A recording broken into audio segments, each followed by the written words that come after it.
there be carnage. Let there be carnage.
Surprise to many, and some will be like, I knew it, right? But I feel it's at the point in my life, I'm 45 years old, that I have to get out of this place that I'm in. And this is a joyous occasion with a combined tragedy, right? How do you have both? Well, the tragedy is that me and Symone just woke up and called off our wedding.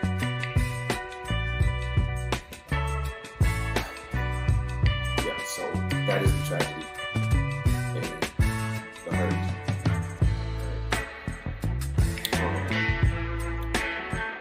But I still hold out hope that it is not completely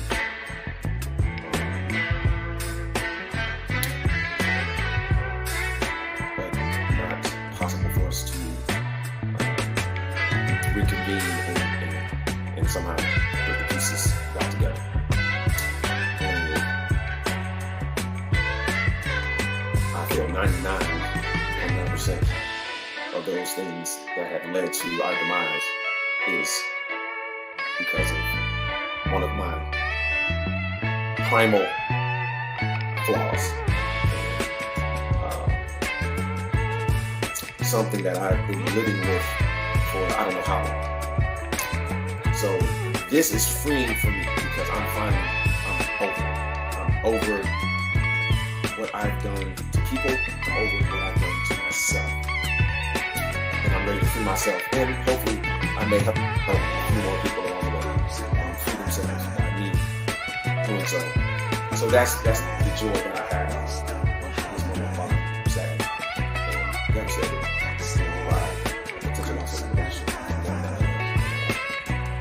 Wanted to and still want to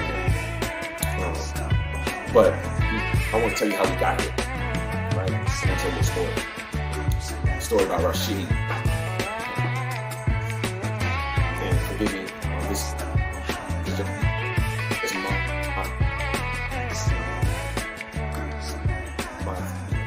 is my confession. So this is therapeutic for me, and I hope it helps someone else. If not, you know, I'm so past being judged anymore.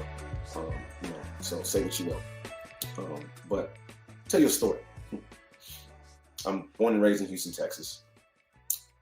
The son of Melvin and Betty Floyd, the grandson of the great Nelson Barquet and Mercedes Barquet. And my mother's from Louisiana. She moved to Houston, and my father was from Fort Worth. And they met, married, fell in love, and had me, right? And, you know, not to bore you with all the details, but shortly after, you know, they got divorced. I think I was in second grade. And right around that time, the teachers started to see signs in my Hi. academic failures and how I Y'all was slow got to me learn certain things. here. Primarily reading, writing, and spelling. And so, can't necessarily pinpoint where that derived from, but that's kind of around that. Listen, guys, welcome to Little Black Book 91. I want to take my hat straight because we got to get this right. Y'all said I should do a review on this. We got 460 people in the room already. How is that possible? You lot really... All right, listen. First and foremost, love everybody being here. Okay. Second and foremost, do me a massive favor. We've got 474 people and it's rising.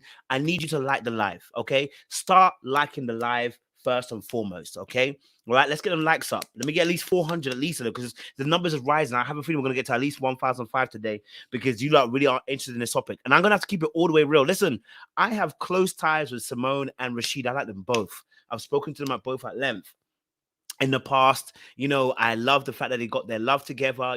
I loved what they represented, what they stood for. I love the fact they started a YouTube and they were doing reviews and they were just killing the game. But as much as I am also very close to them too, I keep it all the way real. Okay?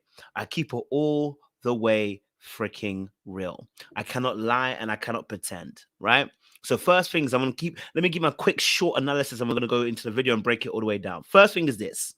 Okay. First thing is this. I don't believe he's a narcissist. That's the first and foremost, right? But I do believe, I agree with him. I think he's got manipulative tendencies. He's got a good ability to lie. Okay.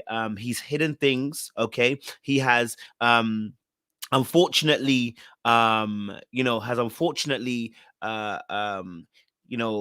been deceitful as well within the course of the relationship as well. Right? 100%. All right. Yeah, 100%. Yeah. So I don't think he's a narcissist, but I the ability to manipulate, the tendency to manipulate, to be deceitful, and he is now a victim of his own lies. Right? You keep lying like that. I don't know my hat doing all like a Sunday morning, but like you're now a victim of your own lies, and because you've lied so much. This is why the Bible says that God hates lies, because it turns into this vicious cycle where you're always trying to use a lie to cover up another lie. And then it becomes really nasty because it becomes a typhoon. It becomes this whirlwind, this hurricane of absolute lies. Okay? So I think this is also what's also played in it.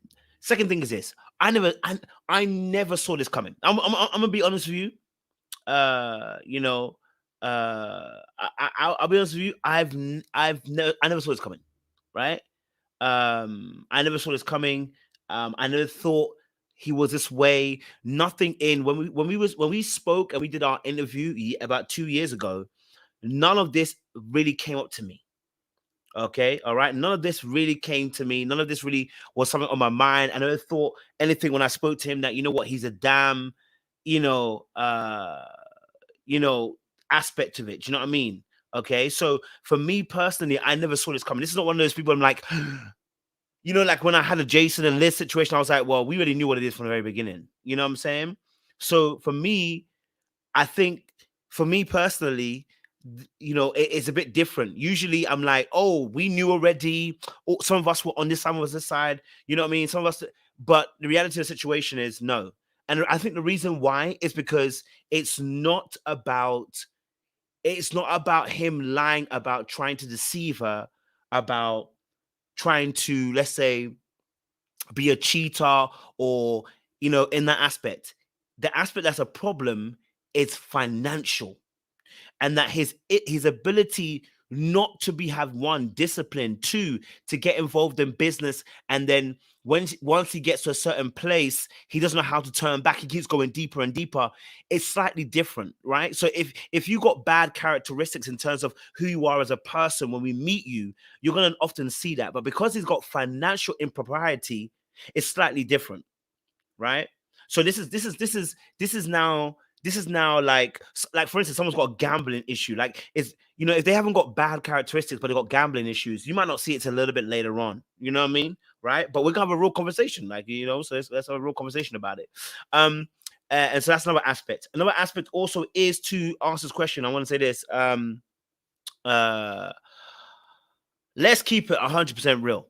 I'm asking questions of Symone, right? And I have to be real. I love Symone, so this hurts me to say this, but Symone, if I'm an audience member and how I'm going to look at it, all right, if I'm an audience member and I look at it, I'm going to ask questions as to what the frick happened. Because I'm going to be looking at like, baby, okay, baby, what happened? Because out here, you do your background checks, you do your investigative work, you go deep. You know what I'm saying? You had Jeffrey on the ropes. And I'm not even mad at it that you had Jeffrey on the ropes. I'm just saying, but you had Jeffrey on the you had it on the ropes. You know what I'm saying to you? You made things so clear. So my question then becomes, did you know or did you not know? And were we working it along? I don't know. Just saying, I don't know. So I'm asking the question, did you know or did you not know? Okay. All right. So my question is, how did the background check not check that this thing was out of order? He said he had a 500 credit score. You can't make that up. Okay. So clearly what's happened here is I think maybe Symone knew and was trying to work with him along the way. Okay. That's another thing I think, right? And then my final thing, I think my final 2 points in this before I go deeper as well is this. Um what are my final 2 points? I was gonna say. It's gone out my head. It's gone out my head. And then okay, and then I think also, yeah, that's another point. My thing is this: why did he come out at this point? Can I be honest with you? I think she left him, but can I be honest with you? Let me be honest with you. I think Symone's gonna air him the frick out. I'm just gonna be honest with you. I haven't spoke to her. I don't know. But knowing Symone's character, not that she's bad or anything, but I'm saying like Symone keep it all the way 100 and real. I have a feeling Symone would have aired his ass out if he didn't say nothing. You know what I mean? So it's better to get it out now from your own side than to be aired out completely. What is going on with my Michael Jackson hat, man? I feel like I'm rocking your world. You know what I mean? Every time, dun, dun, dun, dun, dun, you rock, man. That's where my hat is sitting right now. Yeah. Listen, make sure you grab your merchandise, guys, down below as well. So I have a feeling you're going to air him the frick out. So he ain't got a choice. Come out or be outed. You know what I mean? Like, you ain't got a choice. And then my final thing is, I know a lot of people are saying, like, Denise obviously called him a narcissist beforehand. Look, can I be honest with you? If somebody calls me a narcissist yesterday or whatever, I can do something today and they're going to be like, see, I knew he was a narcissist. And I don't think that's necessarily the aspect here. I don't necessarily think he's a narcissist. He definitely, if you go back and watch my interview 2 years ago, he actually spoke about a lot of the things he spoke about here. This is why we do the background checks. He actually spoke quite a bit about what he spoke about here that he spoke about 2 years ago. When I asked him a lot of this stuff, he spoke about his, I think about a little bit of a disorder that he had at the time, right? But it wasn't recognized because of the time period at the time. So if you go back to watch it, you also see it as well. So, you know what I mean? As well. So yeah, there's a lot. We got to talk about some real stuff. Okay, so let's get into it. But before we do, listen, let's get the likes up, please. Let's get the likes up in the chat. Let's get the likes up. We've got 812 people in this room. We're gonna break down this video. We're gonna go deeper with it. You know how I do. But we need the likes up in this room. Okay, let's get it up, right? Let's get it up. Okay, all right. If you haven't done so already, press the like button. And also keep it cute in the chat. The moderators will block you if you move mad. Okay, the moderators will block you if you move mad. Okay, all right. So keep it cute in the chat. Give your peace of mind. Give your thought process. Have conversations. Disagree, agree in the chat. Just keep it respectful amongst one another because we want to keep it a safe space as always. But again, like the video because we want to go deeper today. When we go deep, deep, deep, deep. Oh. Man, I'm sad. I don't want to do this. I really don't. I really don't want to do that. I really don't want to go and break down people that I really liked, and I was looking forward to seeing them on their wedding day. But it is what it is. Business is business, and I got to do what I got to do, and I got to be fair. So let's go ahead. Let's get this conversation flowing. And let's have a real conversation as well because oh baby, listen. Look, I'm telling you, it's not easy, It's actually mad how mad this situation is. Like, it's a shame. It's a damn shame.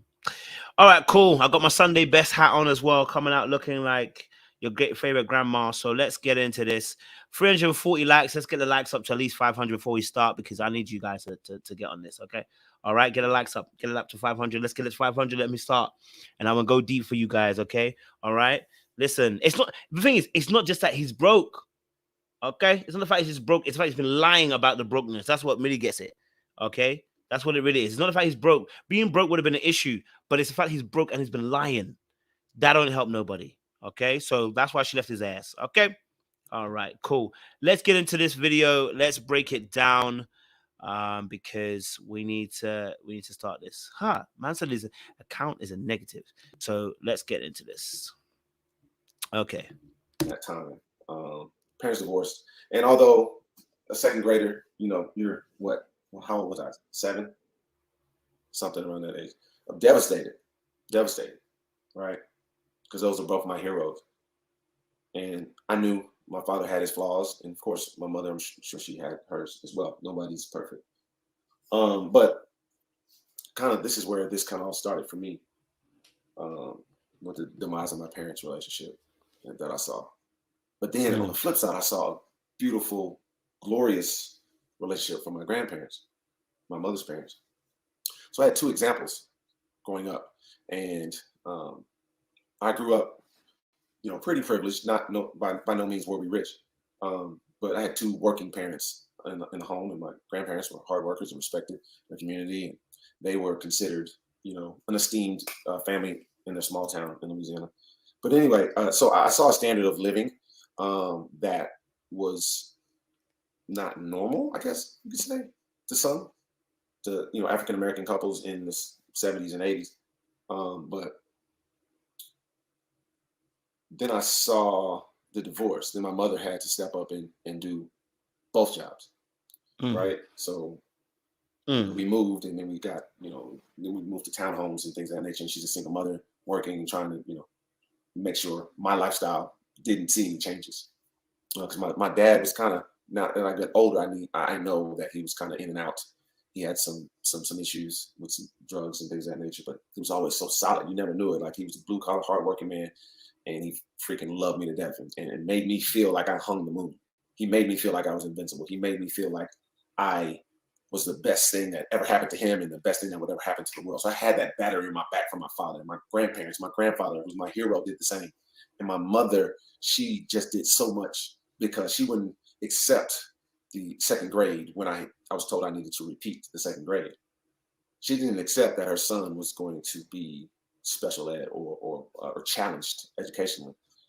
So let's pause it there. First things first, he mentions the fact that, you know, interesting how he mentions about his father put a battery in his back. Father was always supportive of him, always loving on him, always wanting to see him succeed. Then he gives to, you know, the other side, his mother also too didn't want to accept the fact that he had to repeat second grade and that he might be special ed. I think this is a really important part to pause at. Mentions the fact that they had a divorce as well, which is really key later on, that he witnessed as well, and then mentions his dad had a drug problem, which he discovered later on. Now, I think the most important thing is he doesn't really realize that the dad had a drug problem until later on. So how much of that would have affected him, I don't really know. What we do know is that would have affected your mum, right? So this is also really important, because it might not affect you physically. But I always say this as well, like, you know, and this is maybe for spiritual people as well. What you don't beat, your children end up fighting. You know what I mean? Saying to you, yeah, what you don't beat, your children end up fighting. So yes, his father may not have necessarily been physically shown that he was moving this way, but it does get passed on to the kids in some shape or form. And kids are very intuitive as well when they're young. They pick up on these little things, and you may not even realize, but you pick up on some of these behaviors. But his mom would have definitely been affected by this. Right, the mom would have definitely been affected by having a father who was a drug addict at the time. And I wonder what kind of back-breaking, bending thing she was doing to cover the father so he wouldn't be looking out of place. Do you get what I'm saying to you? Because it must have been enough of an issue for him to mention it here, that he found out. Because let's say his dad was smoking weed. It's not a big deal. Your dad smoked a little bit of weed. You just say your dad smoked a little bit of weed. But if you say your dad had a drug problem, it means that it must have been big enough for what the mom had to cover, And that would have probably also affected how she might have parented you as well, because that's a lot of energy trying to cover trying to cover somebody who's a drug addict or someone who's addicted to drugs at the time is a very tough job. Now, that can put somebody in a quote unquote codependent relationship. Not the person can end up being the codependent, but it can put them in a codependent relationship now where they might believe, the mom might believe that she has a power to change the drug addict. And that's not necessarily the case. Now, what does that do in terms of a family? What does that do in terms of the child? The child can end up being very sensitive to certain things and very intuitive and pick up on certain things and not know what they're picking up on, right? So there's a whole bunch of things that could be happening behind the scenes. We need more information, clearly, but it's something to start a basis on. We've got divorce, we've got a drug addict dad who put a battery in his pack but still loved him. Got a mum who wasn't who didn't want to a mum who didn't want to believe in that fact you had to repeat second grade and that he's special ed. And that can be very tough, because if he is special ed, and I don't even like explaining special ed, but if he has some things that he's also dealing with, if he's got ADHD or ADD or whatever you've got at the point in time, right? And you're actually suffering, and then you have a parent who's trying to cover you and trying to I won't even say ignore, but let's say trying to supersede that by like, you're just great, you're amazing. Unfortunately, sometimes it can catch up with you, right? Unfortunately, it can catch up with you. You being ADD or ADHD or whatever you might be having, no matter, sometimes, and this is sometimes, some kids can get away with it. But there are other kids, more time, they won't get away with it, because no matter how much love you give that child, unfortunately, some of the behaviors that come associated with the disorder are going to play itself out. Now, I'm not familiar with some of these disorders, so I'm not going to jump in there and be like, yeah, I know this disorder, and I can apply it to the conversation. What I would say is that it can leave you spare in a particular place where you're fighting an uphill battle. For instance, and the UK now, we're trying to be really more specific and really be nailing down on people that are ADHD. And the reason why is because, especially in Black folk, one of the hardest things for ADHD is that people have trouble concentrating. So I think my sister even told me, like, oh, but she went to do a checkup as well to see if she was ADHD, and she has a little bit of ADHD. Now she said I probably should do a check, and I said, if I'm not on time and I'm always late, I'm gonna accept that I'm just probably a bad person at being late. But I may have ADHD, but I don't want to give myself an excuse. You know, I like to do things last minute. You know what I'm saying? But I'm a good saver. I like to save my money, so you ain't gonna never catch me broke. But I may have it. Who knows? I may probably don't. I'm probably just a late person. But you know, you don't know how it can be affecting you, and how then it can actually, how it also can then influence you in just normal day-to-day life, which you've considered to be normal, but it could be dysfunctional. So let's get a bit deeper, and hopefully we get a bit more information, and we can jump in a little bit more. I went through the system. I was behind, and I was put into special education classes and told that I would only be I would need to get some sort of a trade, like a blue collar position, like my father. Father was similarly educated. He went to high school, then he went to the Air Force, and he had challenges similarly that I did educationally, right? So okay, we've got another thing here. So this actually was diagnosed in some shape or form. So it was diagnosed. So not only was it diagnosed, but also the other thing is that his father also dealt with the same thing, right? Educational wise, academically, he's challenged in that way. Number two, I want to say this as well. I need people to stop this nonsense, and not them, but other people to stop this nonsense about limiting people. You know what? Blue collar job is the most you can ever get. Well, we're in a world where possibilities are endless. You know what I mean? Possibilities are literally endless. And so the fact that they limited him because he may be ADHD or whatever he has at the point in time, right, is another factor into something. And I'm going to say this as well. I believe that, you know what, that this is happening for a reason for him. You know, in order to change your destiny can be told to you by your genetics. Let's have a little conversation about this. Look, your destiny can be told to you through your genetics, and they can say to you, you know what, your genetics will determine how you're going to be. But the reality is, it's not only genetics. In fact, apparently they say now only genetics makes up 5% of your actually who you're going to become, and actually it's about your environment. It's about the nurturing. and stuff like that, that is going to be most important in this aspect. Okay, so this is going to be really important as well. So it's not just your genetics, but what have you been nurtured, what has been imputed into you, what has been fed to you. You know what I mean? And so this is also very important in terms of how that person turns out. But your dad had similar issues, and this is what I'm saying to, if anybody listening to this, the sins of the father revisit the son. I know this is, and I take that as a principle, not necessarily as spiritual. And what I mean by that is in the sense of, you are not going to get punished because of your father, but what you will do is you may have the consequences of what your father had, right? For instance, if your dad commits a crime, he goes to jail, your name could be messed up. You didn't commit the crime, but your name could be messed up. And the consequences, the family could be marred or tarred, right? So we have to understand that whatever the father was dealing with, the struggles that he's facing is now facing the son. So he's being presented with the exact same thing that his father's being presented. Here's what here, and unfortunately, if he's not being guided in the right way, if they're not being carefully nurtured, what can happen is it can go the exact same way his father did, or even go even worse, right? But depending on his nature, because his dad may have survived because their environment that he grew up in means there is literally no other. Let me put it this way: the environment of our grandfathers and our fathers before, right, is very strenuous and tough. Either you make it or you die. And with that without that luxury, you got no other choice but to kind of almost try and will things to happen. Like you've got to get over it almost, in a sense, right?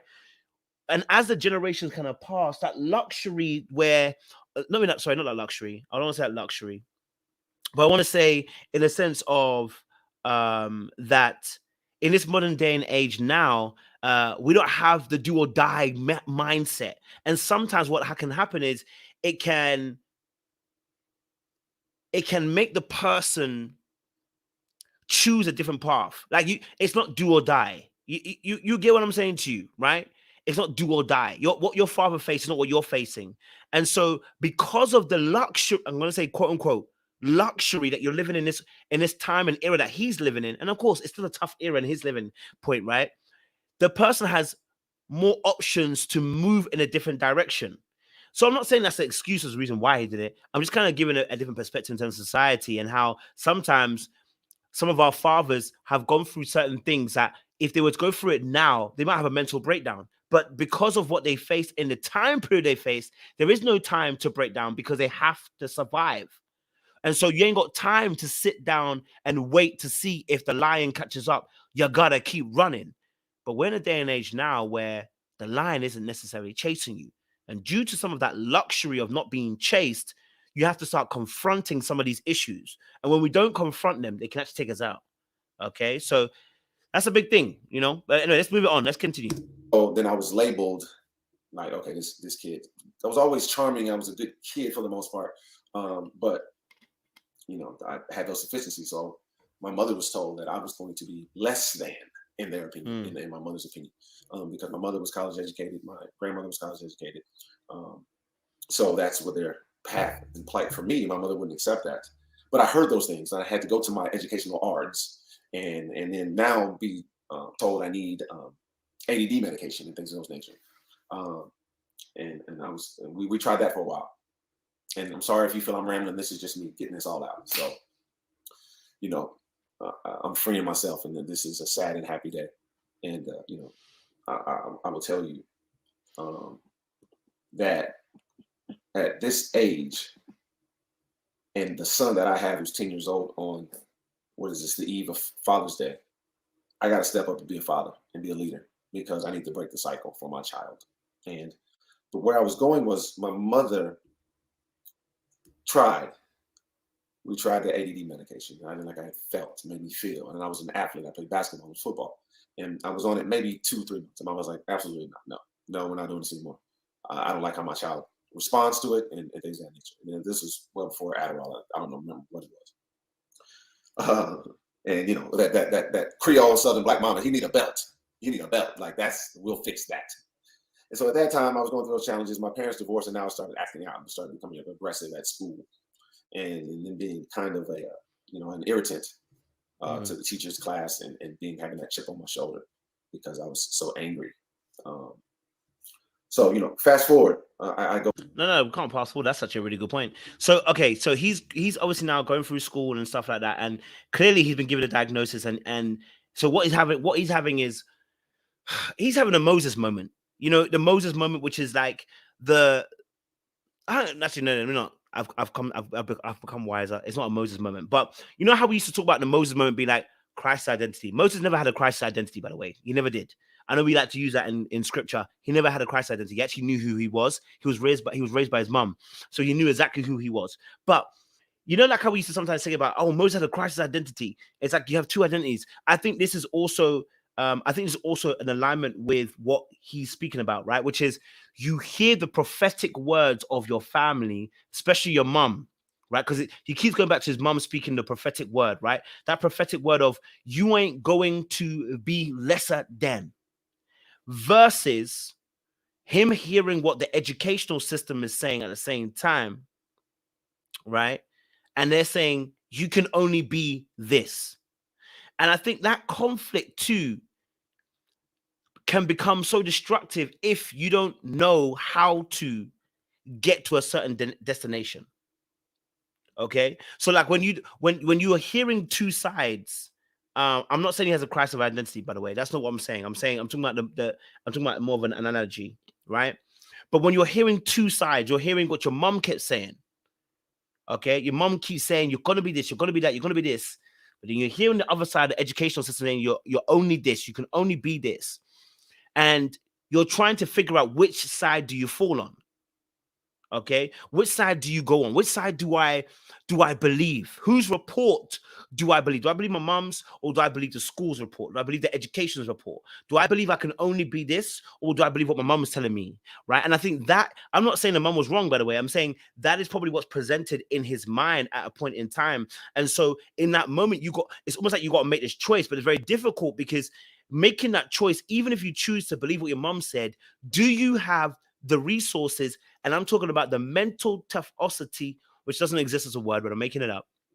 If you have the mental faculty and a mental, toughness to be able to overcome and connect with that prophetic word that your mom is telling you, or do you believe what the educational system is saying and you fall in line with what they're saying? You know,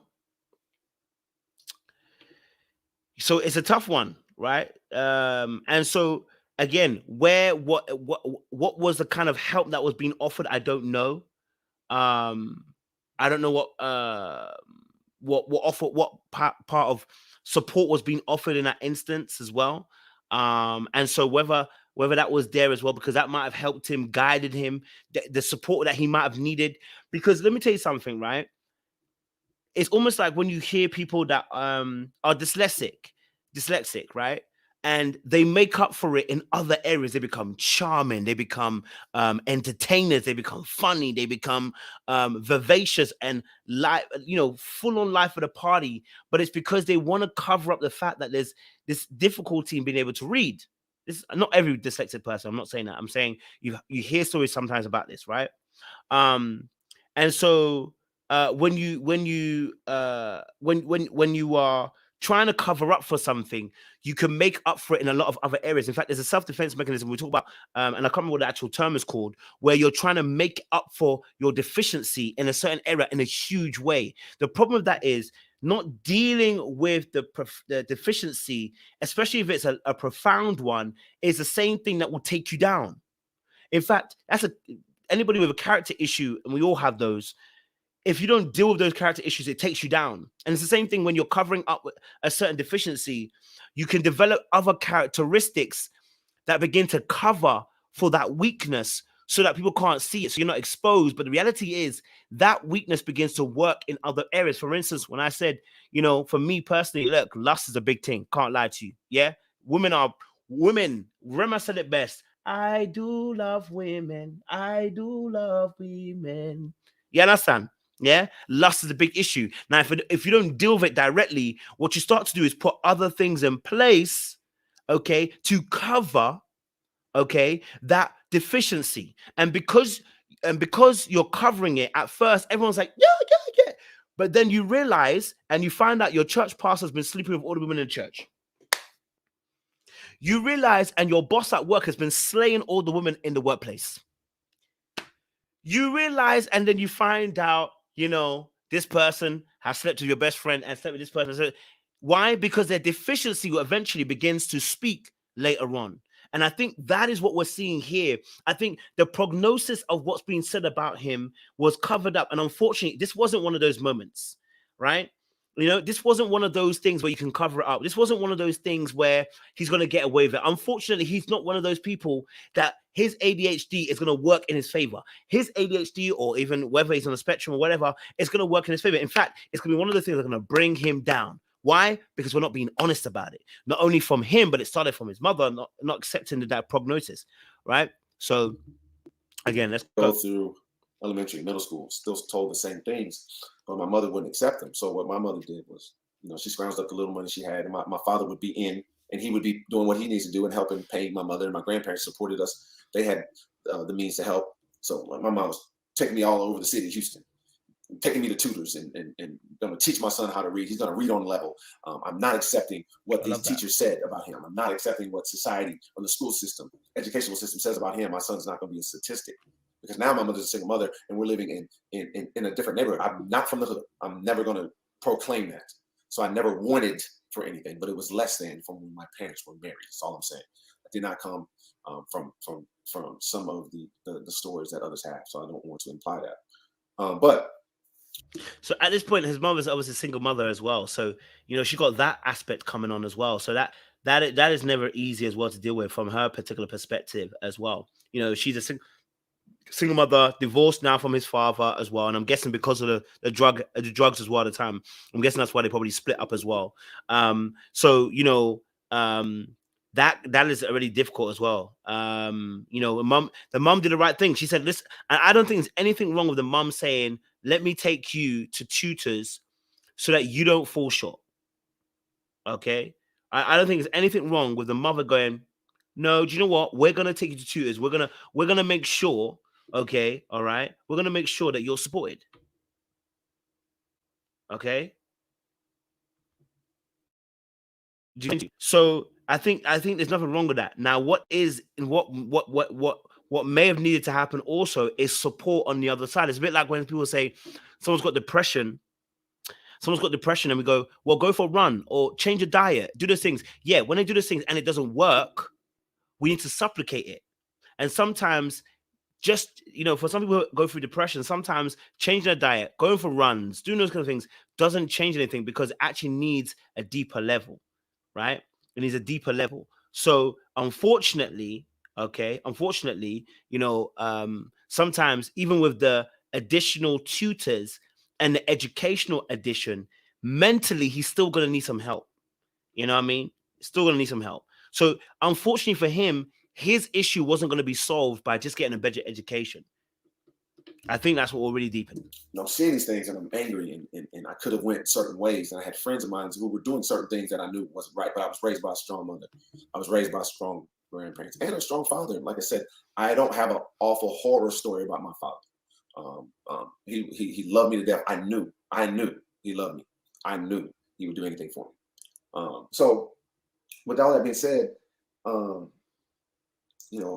my mother got me where I needed to be. And then I started catching up with my grade level. But now I'm in high school, right? I'm in 9th grade. So now they separate the kids, right? They separate the kids.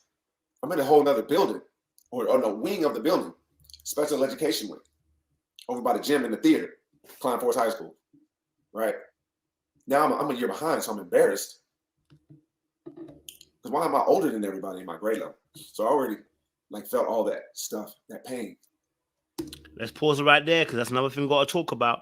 These are all of these are what we call trauma. All of these are little things called trauma. And by the way, guys, listen, let's pause it. We're on 470 likes and there's 1,200 people in the room. I need you to click on the like. Don't come in and not come and like this video. Okay, because y'all gonna stress me out. It's hot over here in UK. It's about something almost 80, 90 degrees Fahrenheit. I need you to like this video. Okay, I ain't gonna be sweating like a pig for y'all, and y'all ain't gonna like this video. So I need you to like the video. Okay, like the video. Okay, all right. We're on 470 likes. We got 1,200 people in this room because you love the little breakdown we're gonna bring. And we're gonna bring you a breakdown. Okay, so if you've missed the last few half an hour, what we've broken down, there's been quite a bit that we've been breaking down in here. But he's about to touch on something really important. I think. Do you know what's so funny? I just did a blog. I keep saying I haven't done my podcast, and I've been slacking on it, but I've been writing behind the scenes. And one of my podcasts is called I Became a Liar, right? And one of the podcasts will come out when I cheated in the past, and I looked my girlfriend at the time in the eye and told her I loved her. I said that was not the first time I ever lied. The reason why I'm going to break this down and make you understand this because it doesn't start from that day. The day that you're lying about who you are did not begin the day that you started lying. It began before then, right? So when I lied to my girl at the time and I said I love you, meanwhile I had just cheated. Reason why I said it didn't start that day is because I had been learning how to lie before then. I was a little kid and I feel bad about it, but I was a little kid and I have to apologize to my mom. I always say this. I used to take money from my mom's purse, like a little pound. For you guys, it'd be $1. Let's say this. I used to get $1 here, $1 here, $1 here. Okay. I used to take it out, go to the shop, buy myself a little something. Yeah. Because we don't get pocket money in this household. Okay. All right. So when I took it out, right, when my mom would ask me, okay, where if I took $1 out, I would lie bold ass face to her face, like, no, mom, I did not take it out. Because I hated getting into trouble, right? I feared getting in trouble. But you know what? I wanted to take it out because and here's the thing. I believe I have they call it dark psychology or dark triad traits. I have dark traits within myself, right? I have dark traits within myself. Right. And the reality of that situation is it's not even just for me. It's born in me because it's been birthed in me. If I look at the family and how we move, when you say things like don't tell the outside world your business, you've already started teaching a child how to keep things by themselves. When you start telling a child this is the stuff that we don't talk about outside, no one needs to know your business, your all this, you've already started the deceit already. Right when you start, I used to steal, guys. I'm not gonna lie to you, I used to steal a lot. Okay, not just a lot. I've stolen some stuff. I've stolen PlayStations. I stole from stores. Like I was a bit handy. I ain't gonna lie to you. But God changed me. But I've got some dark traits, right? Because and this is what I can know about some of this stuff. And this really came to me 2 years ago, right? How dark some of my traits are, but it's because the kind of person I am. If I was in the army, you would call me to be an infiltrator, a stealth person, a sniper. That would be my role because it takes a certain level of characteristic to be in those roles because you have to be unnoticeable. You have to get in and not be seen. You have to be silent and be stealthy. It takes a certain level of psychology, but it translates into also how you maneuver in the world, right? I'll give you an example. The same thing was also when I saw Demetrius from Ready to Love recently. When I spoke to him, I said to him, I know exactly what role you play in the army. I said, you played this particular, I don't want to say what his role was. I said, you played this particular role. He said, how do you know? I said, because you carry the same traits I do. I can see it. When you sit there, nobody notices you. That is not just by chance. It is the traits that make you up. So when he's talking about lying, it didn't start lying in school. You start lying before then. You start lying in your home. When they start telling you when they start telling you to act differently to what you actually are, right? You've already started lying. Do you see what I'm saying to you? When they start telling you to be something different to what you actually are, you've already started lying. And so now when you get to school and you start lying, it's slightly different. You're still lying. And what you're doing is you're creating the character. Now, what he's about to say is really important. What he's about to say is really, really important because what he's now about to say, okay, is that when he's in school, right? When he's in school now, he can feel himself that he's now in a grade that he shouldn't be in. That now makes you feel shame and guilt. And what do people do when they have shame and guilt? They hide. So what are you going to do now? You're going to camouflage yourself. This is Adam and Eve in the garden all over again, right? Adam and Eve all in the garden again. The moment they realize they're naked, what do Adam and Eve do? No, there are two things they do. They hide, and then what does Adam do? He lies. Shoot, then he passes the blame onto Eve. But you know what I mean? So just deep that. So you hide, you lie, and then you try to deflect. No, Rich is not a thief too, guys. No. Just me. Right? So when you're exposed, you tend, when you're exposed in that particular way, when you're not ready for the exposure, you're gonna hide, you're gonna lie, and you're gonna deflect. And this is exactly what happens. So when he's talking about being in a grade below, what's gonna happen is, instead of actually embracing the fact that, okay, I'm in a year below, he can't. So what's he gonna do? He's gonna camouflage himself, and he's gonna create a new character so that he doesn't feel the trauma. It's actually it's a trauma response. He's going to respond to the trauma of being shamed and feeling like, how can I be in a year below when I'm older than these people? So rather than feeling the shame and the guilt and feeling the embarrassment, he's going to create a new character that's going to become the face of who he is. That's the representative. He's going to create a representative from young. So I'm always going to be that guy. I'm always going to be that guy. So now when everybody meets Rashid, they meet that guy, not who he is. Right? Because remember, his mom already done said, you are this person, but who he is really isn't who his mom said. He hasn't matched up to what his mom said yet, right? Because again, the deficiency within himself is overloading him. He needs help. He's been drowning for a very long time. And instead of drowning, and this is another thing, instead of him drowning, he found a way awkwardly to at least stay afloat. Now, it's not swimming. It's not your perfect form, but he's found some way to float. He's thrashing around. Like he's thrashing around, but he's not gone to the ground yet. He's thrashing around, but he's not sunken yet. He's thrashing around, but he's not hit the bottom yet. He's somehow still managed to keep himself afloat, but it is him thrashing around. It's a representative.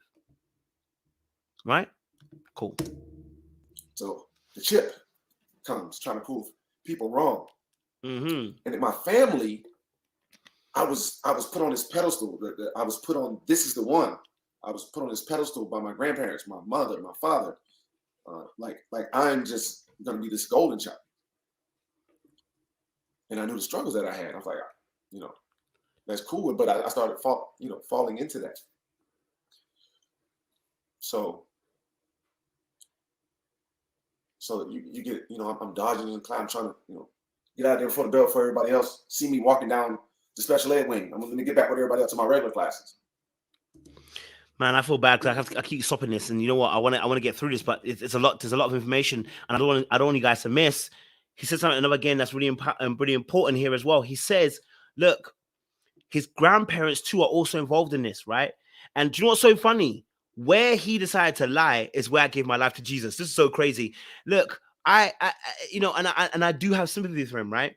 It's embarrassing to be in a year below, especially when you're conscious about it. You have friends who are probably not in there. You're in special ed as well, special ed in them times there, and employees show the same thing here. There's a stigma attached to it. You're gonna be shunned, laughed at, embarrassed in a certain way, right?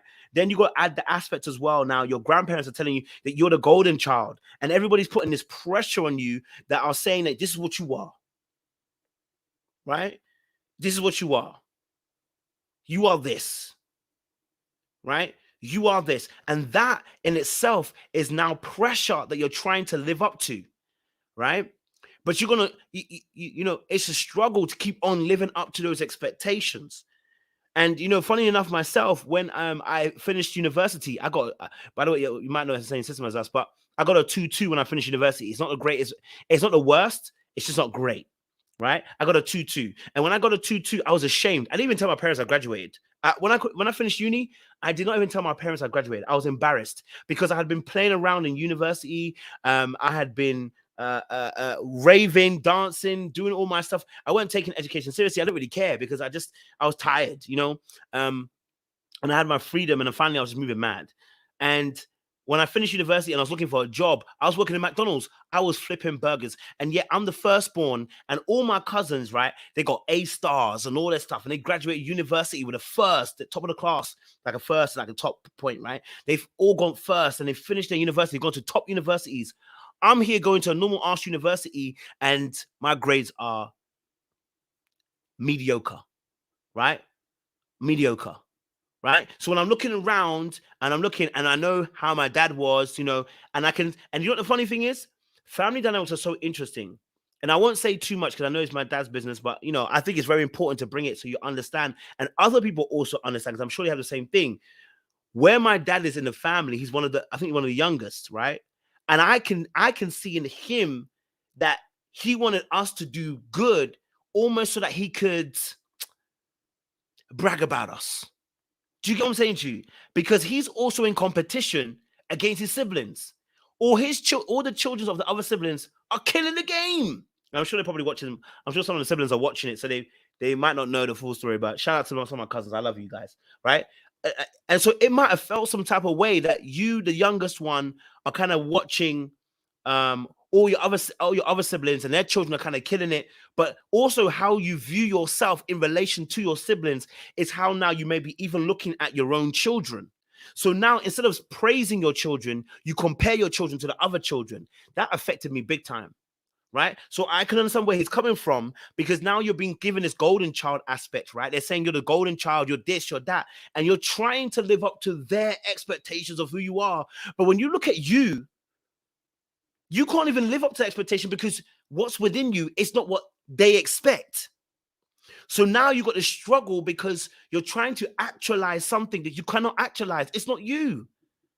The expectation they have of you is not you, right?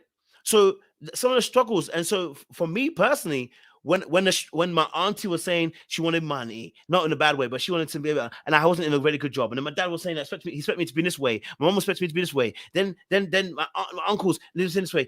Everybody's got an opinion on Coach. Like everyone's got an opinion on you, Coach. Like you should be amazing. You should be a superstar, Coach. Like you should be killing it, and I'm not. Man, let me tell you what I did. I broke down. I gave my life to Jesus. That's as simple as it is. Okay. That's my story. I broke down and I said, it's too much. I'm giving my life to Jesus. Now, not everyone would have done that. Not everyone would have done that. Some people will go a different way. But when I broke down, I couldn't do anything else but give my life to Jesus. Now, I believe that's God's way of doing what he do. But I can understand where he's coming from. When that pressure hits you, it can make people crack. You know what I mean? It can make people crack. And when they crack, what happens to you? Right? When it cracks, what happens to you? Do you see what I'm saying to you? Now, not everyone understands that they're broken and they're cracked. Do you see what I'm saying to you? Not everyone is aware of this. And this is unfortunate, because now he's ruined a marriage and he's ruined a future marriage too, because he hasn't realized that the pressure has made him crack. Right? So now you've hurt not only your first wife, but you've also ruined your second wife, your second potential wife too. Right? So I'm not giving him a pass. I'm explaining things, but I'm not giving him a pass, because he's ruined stuff. There are consequences to this. By him not dealing with his issues, he has not only ruined himself in this aspect up until now, but he's ruined a marriage, and he's ruined a potential future marriage too. Right? The pressure hits you, and that be it. Right? So, yeah. So what people do when the pressure hits, that's another story. If he's used to camouflaging himself, he kept on camouflaging. Right? He's definitely camouflaging. Right? Definitely camouflaging. In that aspect. So, mate, it's crazy.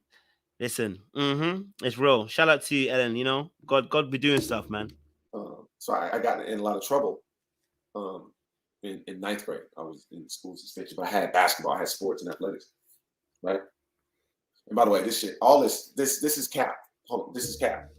This is all cap. This is a fake Rolex. Yeah, it's a fake Rolex, and these are fake diamonds. I'm releasing myself of all this cap. This is fake. This Rolex is fake. Fake. I mean, if it's fake, it probably doesn't. Probably ticks. Same. All of my entrapments today, and I have to do it publicly because I stunt and I floss to y'all publicly, and I act like I got it all figured out publicly. I act like I got it going on publicly. I'm putting a watch in the camera like it's real publicly. So I'm doing this publicly because I'm over it. I'm over it. I'm freeing myself. And to my real close friends, I'm okay. Trust me, like I'm straight. Like this is. I know you're okay. I need this. I need this. I know y'all gonna call and I'm gonna take your calls, but I need this, my boys. Like, I just lost another good woman. You know what I'm saying? And sometimes life has to hit you in the face a couple times. Boom, you go back. Boom, you go back. It's true. You know, you keep going back. It's almost like you like it. I don't like this place. So I'm doing this to free myself so I'm okay starting from scratch, starting over. Our health is our wealth. I'm 45 years old, but I'm in great shape. It's not over for me. It's not over for other people out there like me who's gone through something similar or is going through something similar or has a child going through something similar. So that's why I'm doing this publicly. Because I just stunned and capped on y'all publicly. I personally think it's because Simone's gonna out him anyway. But you know, hey, I'm here for it. You know what I mean? So I'm not even mad that you coming out and saying what you got to say. I respect the fact that he's doing that. I respect the fact that he's doing that. But I personally think she would have outed you anyway, so you had to get ahead of it. That's just my personal opinion. Hey, listen, and he may tell me differently if we ever speak in private. But I'm gonna be real with you. I think she would have outed you anyway. You know what I mean? Like you got to get ahead of it first, so you can present your side of things, so that you don't look as bad. And I understand. You know what I mean? I understand, but I think you gotta, you gotta do that too, right? So, let's it be like that. So I'll take the public shame and embarrassment because I'm over. I'm done with ego and pride. I got a 10-year-old to raise, and he's about to start really know what's going on. And I don't want him to be me. I'm breaking that cycle. I couldn't break the cycle of divorce in my first marriage, but I'm breaking this cycle right now here today. So when he sees this, he knows that his daddy loved him to death, and I love you so much, son, that I will do anything for you. And anything means you don't have to be what I've become. I'm doing that right now today. Because you mean that much to me. You're my legacy. And you're going to be a great man. Way better than your father. You're going to be a great man in whatever you want to do. I think also this is also partly, and someone's kind of said it, this is partly therapy, right? This is partly therapy. And I'll tell you something. Look, many people won't go to therapy because they're afraid of the judgment. They're afraid of being vulnerable. They're afraid that, they're not in control of the dynamics between themselves and the therapist, right? But the reality is that I've noticed, and this is the same thing with Regina. I said about Regina Carter, that the confession, and this is what the Bible says, it tells us that, we should support one another, right? That supporting one another allows us to be able to free each other. And the reality is when you confess to your brother, it takes it off your chest, right? So partly this is probably therapy for him, that he's able to stop telling the lie. He's now coming clean and there's no more a lie, right? That you've been living this whole entire performance. You know what I mean? So I think partly this is also because, sorry, my alarm's going off. I think it's also because he really should be in therapy right now, right? This should have been to the therapist first and then come to us, right? But the reality is he probably doesn't trust the therapist and hasn't gone to therapy. And so this has now become his therapy. The confession to the rest of the audience, the confession to the world is now the therapy. Right? It's not a therapy. So yes, and and the reality is, yes, there's going to be some ego stroking. There is going to be some ego stroking. That is so true. What we call that is instant gratification. There's going to be instant gratification because once he finishes the live and during the live, he's going to have an instant feedback that will at least be a pick me up, That's just that's the real stuff of internet, right? When you go on the internet, there's instant gratification you can get back from when you do something like this. This is the same reason why people cry on camera and tell us stuff, because the gratification is instant. You don't have to work for it. You don't have to wait for it. It comes instantaneously, because it stops you from having to stay in the low place for very long. Right? So I definitely believe that part of this may be, quote unquote, selfishly put for him to get some validation, instant gratification, but also because I think also this may be this also may be as well a freedom for him. It's a one way he could have released all of this, right, and been free, right? Do you know what I'm saying? So I think there's a little bit of everything that is happening right now. Okay, I think there's a little bit of everything that's happening right now. There's both the good and the bad. There's the ego stroking, but there's also the validation. And as well as that, there's also the freedom that comes from telling the truth to everybody else around you. Finally, I'm free. If you all know I'm a bastard, quote unquote, I'm free. I'm free indeed. Oh, yes, I'm free indeed. You're a kind, beautiful child. Loving, smart, intelligent, a superior athlete. You are my greatest gift, my greatest prize. So the hell with money, cars, houses, clothes, watches. You're my flex, son.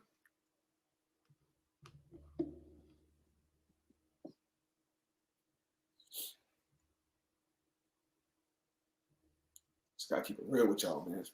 A lot of us out there, man, hiding behind this facade and this mask. For what? For likes. Because basically all we're doing is we want people to envy us so they can feel bad and make us feel better. That's how it works, yeah. Especially if I'm capping.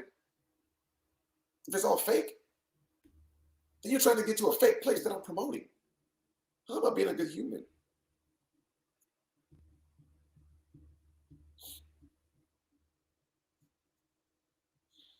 You know, views and likes is commerce now.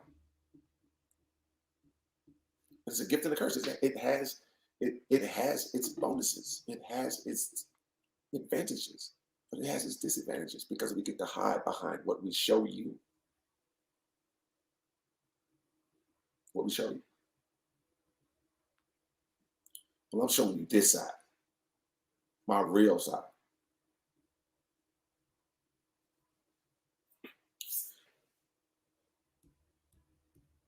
So anyway, by the time I get to 10th grade, I start catching up with my grade level of reading. Now remember, I've already was held back in 2nd grade, right? So, and then I become a rising star basketball player. So I had something to shoot for, right? And mind you, I was already told I'm going to college. I'm going to college. You're going to college, right? We're not listening to that. Nothing's wrong with a trade school, but for my son, no. You're going to be the first man in your family to graduate from college. My father used to say that as well. The Floyd men hadn't gone to college at that point. So it was on me.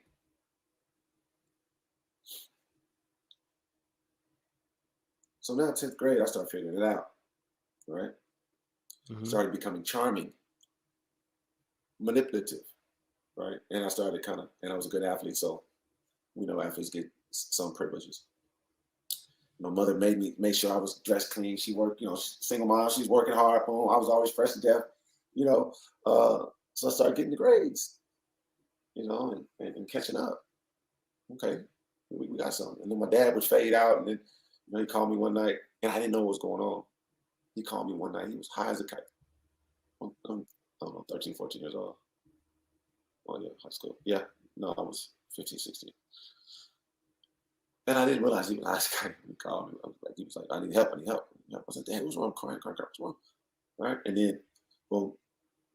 Next thing I know, I don't talk to him for 6 months. And then he'll come back, and then he was at a house with some other men that was living there. But still, it's my hero, man. I'm like, what? So, come to find out, I'm later down the road. This is a rehabilitation center, right?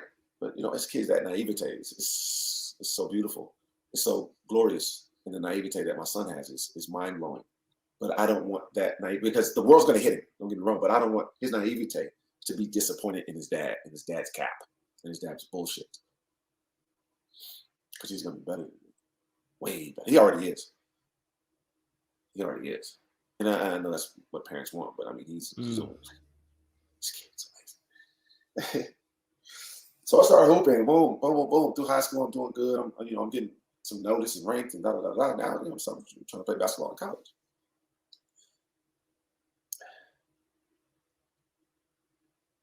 So I get to college. I graduated high school on time. Right, on time. A little older than everybody. I was 19 when I graduated, which isn't crazy, but it's still, y'all understand that was such an insecurity for me. It still is an insecurity. I'm gonna tell you why. It's like every year when Facebook shows your birth date, right? It shows your age, if you allow it to. My grandfather only lived to be 95, so there's only two options when you're getting older. You can either accept it or not, and you die. So anyway, I don't mind showing the age, but every time I think about people that went to school with me that are having birthdays, I'm like, damn, Rashid that much older than me. We graduated together. I laugh at that every year, but it's still, it draws me back to, the insecurities. So I get to college. I go to JUCO first because I'm a non-qualifier out of high school. And I've lied to people about that. I lied to people and said I went to junior college just because I wanted to test the waters before I went D1. This is cap. We didn't call it cap then. I'm lying. Because I cared about what people thought, people's opinion of me, because people didn't, outside of my family, people didn't think much, that I would amount to much. So I'm going to show you. I'm going to show you. And some of it I did. I'm super proud of a lot of the stuff that I've done. A lot of the stuff that I was able to accomplish. A lot of the stuff that my mom helped me do. A lot of stuff my grandmother helped me do. Tutoring me, who my grandmother was a former school teacher.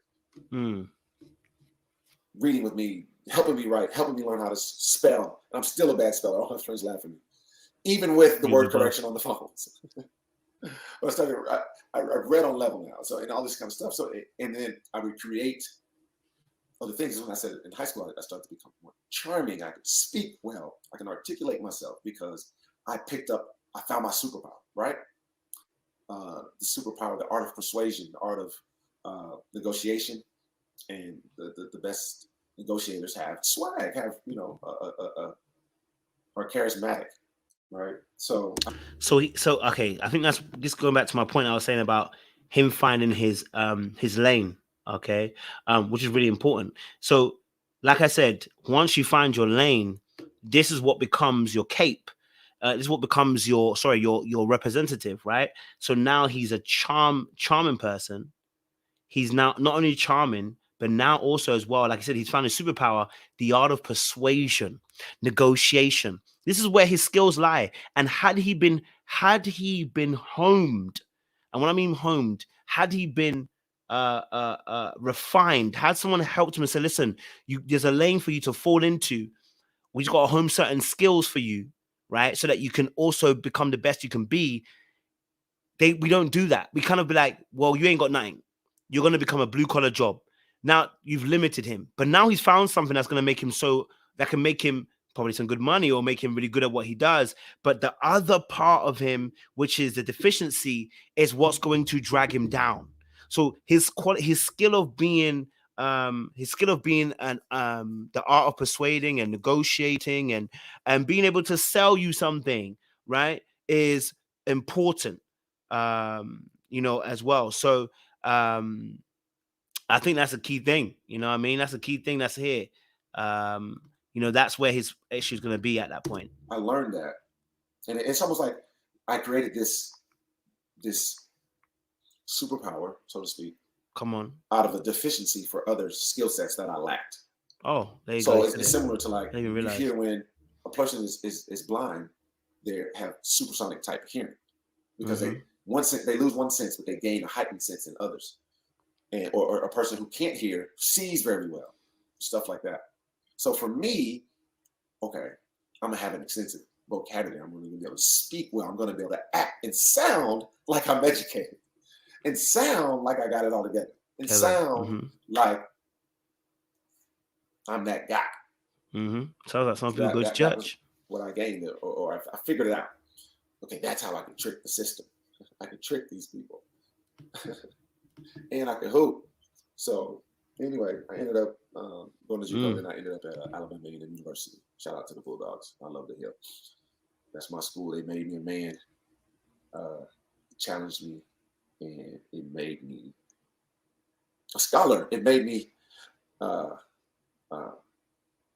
start a new chapter in the Floyd family, because I was able to go to college and graduate with honors, by the way.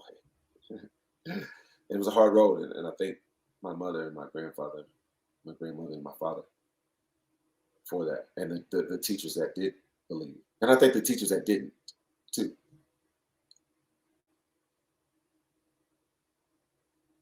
But then it became something else for me. It made it all about me, the Rashid show, because I'm going to show everybody that I'm that guy. I'm that dude. So I played basketball in college. I didn't have a great career. It didn't go as planned. I think I listened to this. You blame other people. I just wasn't our business. I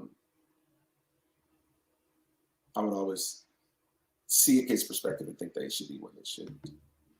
We'll speed it up. I was just like that. You guys know about my talent. But, I got a college scholarship, and I was able to play basketball and form some brotherhoods that I'll never leave and always cherish. And I was able to play as the illustrious Kappa Alpha Psi Fraternity Incorporated, the Gamma Phi chapter, 2001. And I love my brothers. So you I have pledged brothers from home, from high school, growing up. My brothers on the basketball team are my brothers in the bond. And I belonged, and they made me feel like somebody, because I was talented and handsome, some would say, and dressed well and spoke well.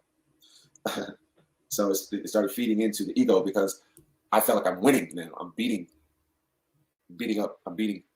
what the odds were projected. Now, meanwhile, nobody knows that this was told to me. I'm still pushed and projected like the golden child.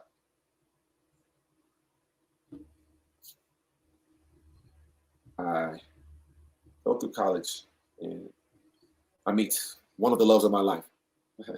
Little teacher. Now I'm in education. I did my teacher's certificate in education, in physical education. So I was thinking about being a basketball coach or a chiropractor. Man, I've always kind of wanted to do certain things my way, because I ended up graduating from college with that degree, but my father wasn't there to see it. And wonder why. He passed of cancer in June 2001. No, 2002, I'm sorry. Because I had just graduated college in May of 2002. And my father was in hospice at that time. Prior to hospice, he knew graduation was coming up, and he would call me doctor. Dad, what are you talking about? I'm not a doctor. What do you mean? So you're a doctor to me, son. So why? What do you mean? Because you are graduating college. My son, Rashid Amir Floyd, is graduating from college. You're a doctor to me. And I said that at his funeral. And at that time, I came home, and I was, after he passed, shortly after that, but the plan was I was coming home to go to chiropractic college, to be a doctor of chiropractic. But life happens, and then, I think I'm marrying my college sweetheart. Shout out to Tabitha. I think I'm marrying her, and, It's going to get deep I'm now. going back to Houston. I'm going to be this chiropractor, and my father passes away. And see, when people try to manipulate and use things to their advantage, they use certain events in life, right? Now, mind you, I think I was going through something, but I knew my father passed at 57, and he had a lot of unfinished dreams and promises he wanted to do. He wants to start businesses and own something for the family and have a lineage and businesses to pass down. But he was unable to do that. My dad just ended up being a hard-working, blue-collar guy. And that's freaking awesome. But he wanted more, and he didn't achieve it. So now I felt like I had to pick up the baton and do it. So I used that, my father's passing, to leave chiropractic. I'm going to Atlanta, moving with my cousin. We moved to Atlanta. We're going to start a magazine. I'm going to start promoting this magazine. They had already started the magazine, actually. And I'm just move out there. I got a little money from my father's passing. Let me move out here My dad bought me this new nice truck. I had one of the nicest trucks on campus. Like, and it all built this persona of like greater than. And many times I often notice those things, and I try to be extremely humble because I love people. And many times I tell myself, you're not better than anyone. Because I graduated college, and I was back from Atlanta. That didn't work. I moved back to Houston. I lost all the money that I had, moved back to Houston. But I got my degree in teaching, in physical education. So I got into the school system, and then I was coaching and teaching. My wife was an up-and-coming young professional insurance agent. And, we were living a pretty good life, right? But my decision-making started coming back to bite me. So I told you I went to chiropractic college. I went to chiropractic college twice. Went one time, father passed away, I dropped out. But mind you, I had left college with no debt because I was a scholarship athlete. Did the chiropractic. Those loans, I was taking them on like skills. Like it didn't have to pay back. And those loans were not quite as much as actual medical school, but it was more money than I had ever seen. And I took it all. Right? Then I quit. Then I go coach junior college basketball with one of my junior college teammates. And I did that for a couple of years. So now, wait, then I go back. Let's speed this up a little bit, guys. And it's so much bullshit. It's so much cap. It's taking years off my life, and it's taking years off some people's lives that do the same thing. But I'm focused on me. If this can help someone, great. Never to be divorced because I did not want to break this. I wanted to break the cycle of divorce in my family. Anybody, you can ask anybody, they'll tell you. Even my ex-wife, she'll tell you. She'll be honest with you. I love love. I'm a lover. I love marriage. I'm a sucker for love. I'm not a cheater. I love the relationship. I love marriage. I love like being in relationships. Always been a relationship guy. Even in college. Now, yes, did I cheat in college? Because that's what you're supposed to do. You're this athlete. You got the nice car. You got the clothes. Why not play the field? But I never saw that. So the financial strain ultimately led to our demise of a 10-year marriage. She felt threatened by the uncertainty and instability of me now, because now I'm a teacher not making much. I have over $100,000 in debt that she did not know about. She felt that she could not be protected. Wait, how did he get 100K? Hold on. How did he get into 100K debt? I really should have watched this previously. How did he get into 100K debt? You know what I mean? That's what question I'm asking myself. Where is the debt coming from? I know that he went to Atlanta, like he said the other day. He went there, he lost all his money, like he said. Student loans, 100K debt. But that's not really I mean, of course, that's a debt. But, I mean, if that, you know what I'm saying? Like, if that's the truth, student loans is not one of those debt. Like, maybe again, I know that for Americans, you got to pay your debts, you got to pay your student loans and everything. But that's not what I consider to be the crazy debt. You know what I mean? Like, you know what I mean? Like, if you tell me you got student loans, I get it. As long as you're paying your student loans, you know what I mean? Right? So, but I guess obviously if you lie about it, I guess then that's another story. You know what I mean? But surely should have known about the student debt. Student debt is, sorry, apologies. Student debt is a part of, you know what I mean? Like it's a part of life. You know what I mean? You go and you get student debts. Like that's surely part of the conversation. So I'm confused as to why, if that is the debt, why that's not something he's not been saying, because everybody goes to school and most people are going to be paying their debt. You know what I mean? Everyone's going to be paying their debt. You get what I'm saying? So in that instance, so unless you're forfeiting on these payments, then that's different. You know what I mean? And maybe there's some other thing, because I'm thinking to myself, when you tell me debt, I know that student loans is a debt, and I know for Americans especially, you got to pay it back. But when you tell me debt, unless you actually say that my student loans debt, I'm thinking to myself, what other debt are you talking about then? Because why aren't you telling somebody you got student debts? Like most people have student debts. You know what I mean? Most people have student loan debts. So why are you not talking about, like, you know what I mean? Like, why does that become an issue? You get what I'm saying to you? So that's what I'm wondering. You know what I mean? So that's why I feel like something's not really quite right about it. You know what I mean? Led or taken care of. And I get it. That's what women are conditioned to do. And that's what real men are conditioned to do. And that's what I've always wanted to do and conditioned to do and feel is my place to do. But my decisions oftentimes and most times have prevented me from finishing the deal and finishing and doing what I say I want to do. Because I saw it. My grandfather did it.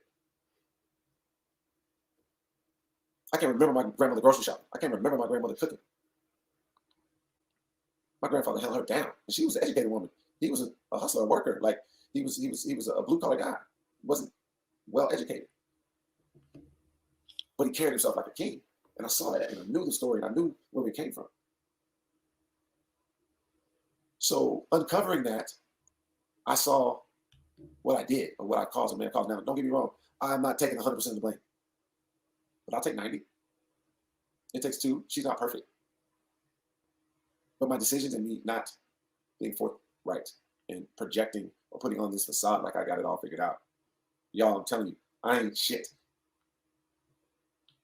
When people see me out, they shake my hand, they respect me. Y'all don't understand. It's amazing. But like, y'all are just really feeding the beast. I love all the people. When you saw me on Ready to Love, I'm being myself. I love being a father. I love love. I love marriage. I have standards, morals, character, but I have character flaws. And I'm a flawed man. Mm. And my flaws, I've allowed to eat away at me, and it disintegrates relationships and my physical, mental health and wealth.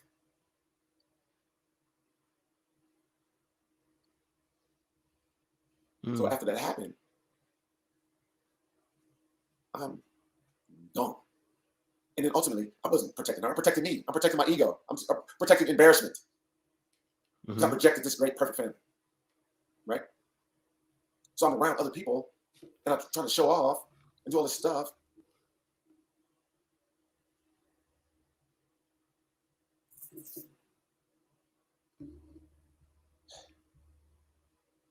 It's when I look back on all this stuff, me and where I'm at. Fast forward this a little bit. And you get laid off, right? And then let your ego get in the way. You don't go back to work. You start working for yourself, and then the money goes down. You're trying to maintain this lifestyle. Then you start lying to your wife and others around you to keep this thing going. So now I stopped paying off the school loans. Huh? I got laid off from my job. I tried to start this other company, the car service, showing all this fancy cars and all this other stuff. Meanwhile, now I'm check to check. And I got this big mortgage, this big car note, and I'm not being honest with everything that's going on. My ex-wife. So what do I do? I buy more cars. I buy more stuff. So I'm gonna flip it, I'm gonna rent it out, I'm gonna sell it, I'm gonna do this. So I bring on more debt with less income. I'm gonna get income off the debt. So it carried on. So instead of asking for help, instead of actually maybe seeking out a financial advisor to help him, he went deeper, right? He went deeper. He got stuck in this mindset of, I can get myself out of it. I've talked such a great game in the past that when it's actually game time to actually put effort in, yo, I'm gonna try and talk myself out of the situation. But you can't talk yourself out of debt. Debt requires action. You know what I mean? So unfortunately now in this situation now, he's literally spoken. He's literally trying to speak out of a situation, but it requires actual actions where you need to actually literally put things in place so that you don't oh my God, Lord of mercy.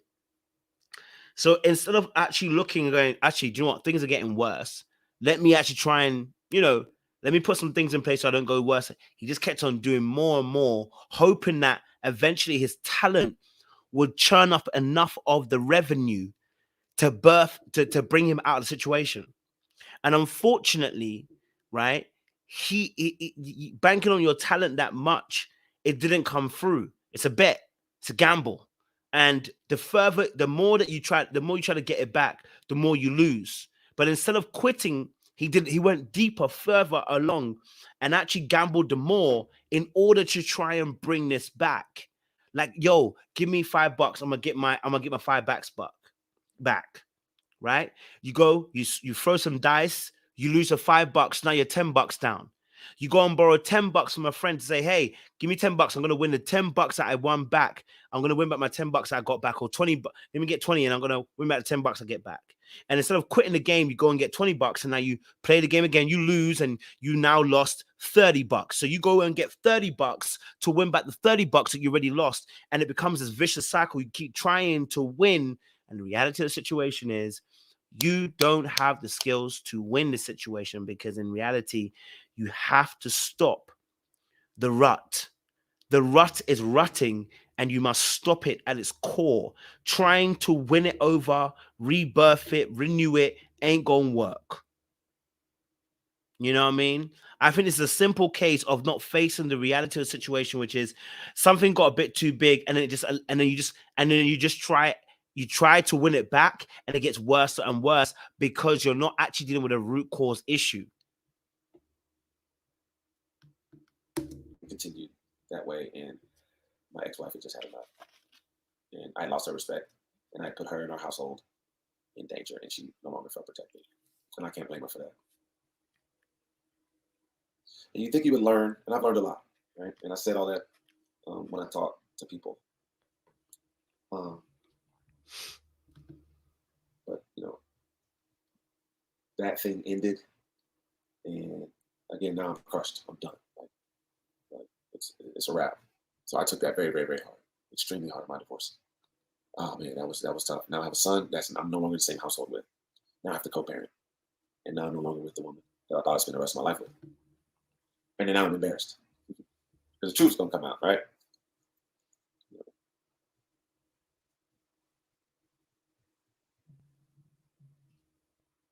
So I'm single, and then ready to love opportunity comes.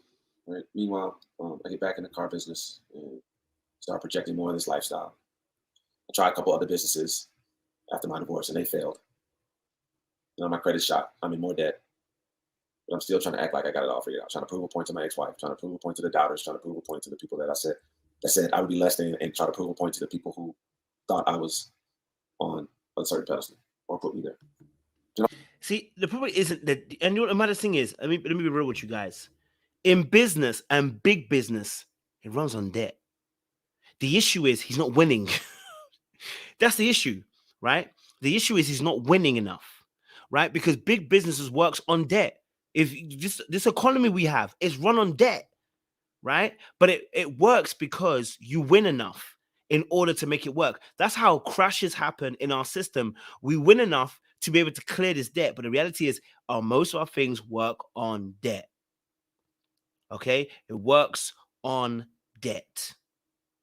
Okay? Now, the problem is if you don't win enough and you don't get your money to clear certain things, you gonna die with a noose around your neck of debt. When businesses, when people are doing business and they go and buy, and you think they take their own money and go and build a super complex? No, they go and take out a massive loan, buy the land, buy the resources, everything to build upon that land. And when they sell the property or they get people to move in, it's supposed to cover. Right? But if you don't win and something happens, let's say, for instance, someone dies in the lot of land that you just bought, you've just wasted all your money. Your money's in debt. So if you don't sell those cars, if you don't sell them at the premium that they're meant to be sold at, if you don't sell the cars on that lot, you're lost. The gamble has been lost. Business is a game of gambling, but it's meant to be calculated gambles. You're supposed to be aware of the nuances. You're supposed to have some knowledge in the area. And you're supposed to also be aware in terms of how to mitigate some of these costs and some of these debts that can come in and some of these risks that you're taking. But if you don't win, it don't matter. The debt's going to cripple you. You know what I mean? Right? The debt's going to cripple you.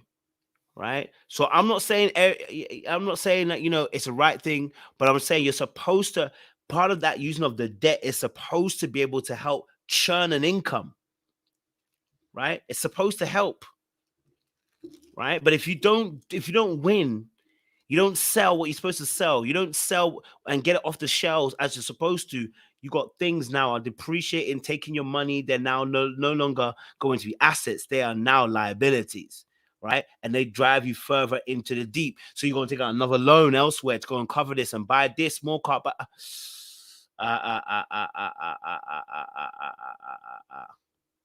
yeah. Che. That's a question. Business mentors needed. Financial advisor needed. All is needed. I'm not blaming anybody for it.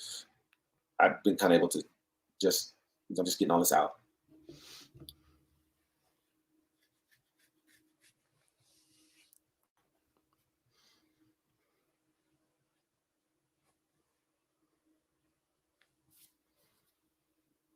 So I go through divorce now, co-parenting, and I'm trying to prove all these people wrong or right. Meanwhile, I've lost my edge or my being other than my child and prove people wrong. That was only my motivation. It wasn't to further my happiness. That made me happy. People saw or thought of me as successful in winning. So I wanted to win at all costs. And then I think I get to a place where I'm ready to move on, and then I get the ready to love opportunity and go in there and meet Symone dated and fell in love and are in love and been with each other almost since that show ended. We've had a tug of war. Neither one of us are perfect. But this guy who did all these things, I was honest with her and told her of my discretions financially and some of the things that I've done, manipulated and lied about and okay, so she's aware. Okay. And I told her I'm going to change the man.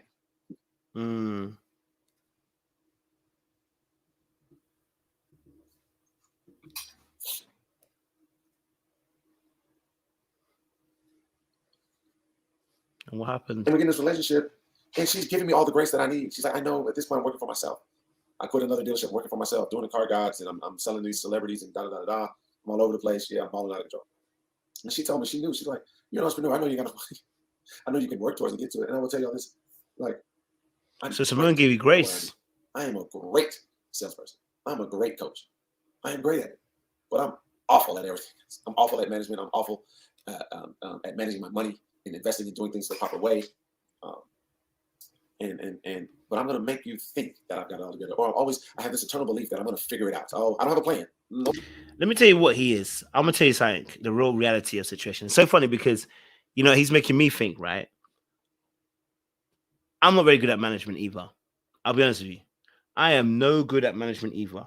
So I got my sister to get involved now. I started paying. I'm going to have to pay my sister. Because, I can't cope with the amount of things that come my way. It's too much for me. Right? I just want to make videos. I literally messaged my siblings today over the weekend. I said, listen, guys, I'm going to need your help. Because if I'm going to go to the next level, I can't do everything. I just can't. I'm not very good at management. It's not my thing. You know what I mean? I'm not good at other things. I'm not good at some of the organizational aspects and da-da-da-da. That's not my level. My level was just creating great content, being a part of the camera, da-da-da-da. He needed a team. That's what he needed. Right? He needed a financial manager. He needed somebody to work on. He needs somebody to work on some other aspects, right? And then because his deficiency is so bad, it's destructive. But actually, to mitigate that, he needs somebody in his corner. He needs people in his corner. He needs a team, because it's not easy. You know what I mean? And that would have been helping kind of mitigate some of the madness that he's going through. No plan. I'm just gonna figure it out. Because Rashid is a hustler, he's a worker, he's a thinker, he's gonna figure it out. And I'm smarter than what everybody ever thought I would be. So Symone gives me the grace, and she knows who I am. And when we get to getting deeper, I know who she is. And so we've seen each other's works. I told her I was a changed man, and she's been patient with me. But I haven't changed one bit. Same old lying, manipulative, selfish Rashid. And I'm selfish in a lot of my relationships. Friendships, the whole 9 yards. So I want to give an apology, first of all, to Denise. Denise was on my show. She called me a narcissist. She said I had narcissistic tendencies. And I fought tooth and nail to deny that. But my love, you were right.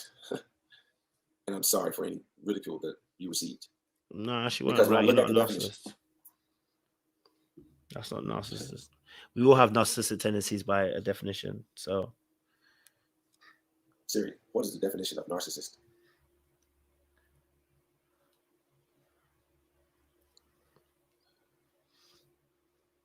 I'm sorry, wrong one. Bear with me here.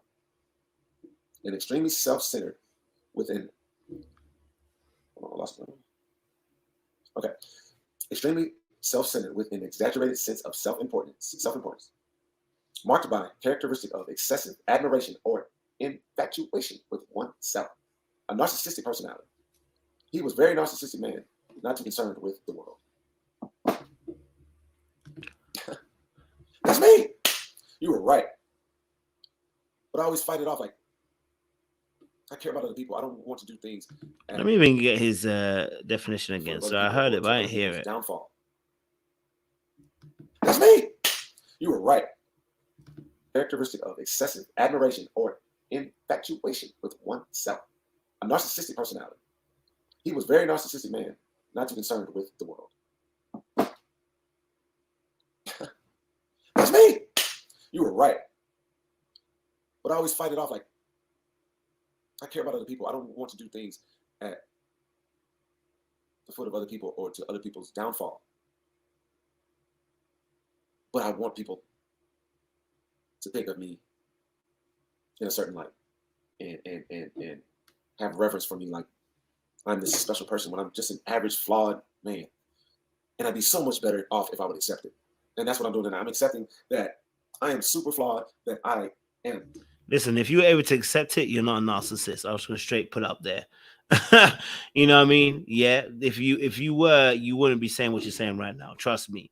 We all have the want to be that admired. We all want to be thingy. It's pride. Yes, it's very much pride. I want to be admired. Look, let me be. You want to be honest? I'm very happy that I have 1,300 people in my room. The social proof is proofing. You know what I mean? Now, what he is a manipulator. That I'm with you. You know what I mean? That I am with you. You are definitely a manipulator. You know, so I need him to I need him to get into therapy. You know, I need to get into therapy because again, like I said, the word narcissist is overused. And it gets put into the space too easily. And there are so many different other disorders that are out there. And so if you believe that, and I hear you, but they're definitely manipulative. You know what I mean? Like, yo, I have manipulative tendencies. I've told you guys, part of me has manipulative tendencies. I know there's what we call dark triad tendencies. And this is what happens when you don't have strong identity and strong basis, especially from your father figure. It's really important, you know, as well. So it's very important that he needs to get into that space where therapy is being used. But manipulation, definitely. Why? Because I feel like he's trying to create the camouflage. He's trying to create the image, because then they can stop looking deeper into who he actually is. You know what I mean? So, and that's true, Lena, as well. Empaths have narcissistic tendencies. You know what I mean? So, yeah. You know, so trust. But yeah, no, I definitely see that. You know what I mean? I'm a narcissist, or I have narcissistic tendencies. Which we all. And I want to be better. I want to free from the cap. I work hard and I made great money. I've lost it. I've made it and I've lost it again. And I'm at rock bottom. My house ain't in my name. It's in my mama's name. My car is in my mama's name.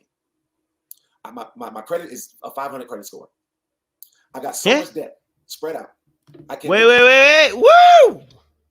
Hold the frick up. I really should have watched this before I came out, because I was kind of listening to it, but I was already in my bed, so I went really listening. And I made great money. I've lost it. I've made it and I've lost it again. And I'm at rock bottom. My house ain't in my name. It's in my mama's name. My car is in my mama's name. My credit is a 500 credit score. I got so much debt spread out. I can't make ends meet. I'm selling my house right now because I'm in so much debt. That I've lied to all these people, and I got all these cars that I can't afford a month. I got another car that I can't afford a month. I got this house I can't afford a month. All this stuff that I'm paying out, and I'm in over $250,000 worth of debt. And both my accounts was negative last week. Meanwhile, I'm gonna show you my watch in a video. I'm gonna show you in my Porsche that I can't afford. Talking on Mondays, Motivational Mondays. Again, I'm a great freaking salesperson. Wait, hold a minute, because he was a motivational Monday this Monday. Just saying.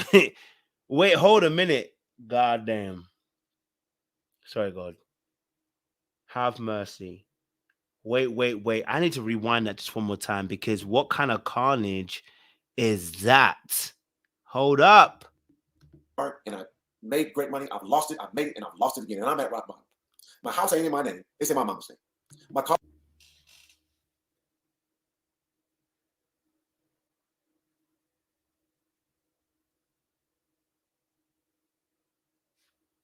is in my mama's name.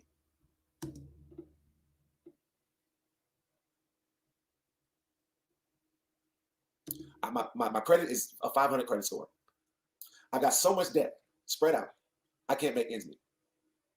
I'm selling my house right now because I'm in so much debt that I've lied to all these people, and I got all these cars that I can't afford a month. I got another car that I can't afford a month. I got this house I can't afford a month. All this stuff that I'm paying out, and I'm in over $250,000 worth of debt. And both my accounts was negative last week. Meanwhile, I'm gonna show you my watch in a video. I'm gonna show you in my Porsche that I can't afford, talking on Mondays, motivational Mondays.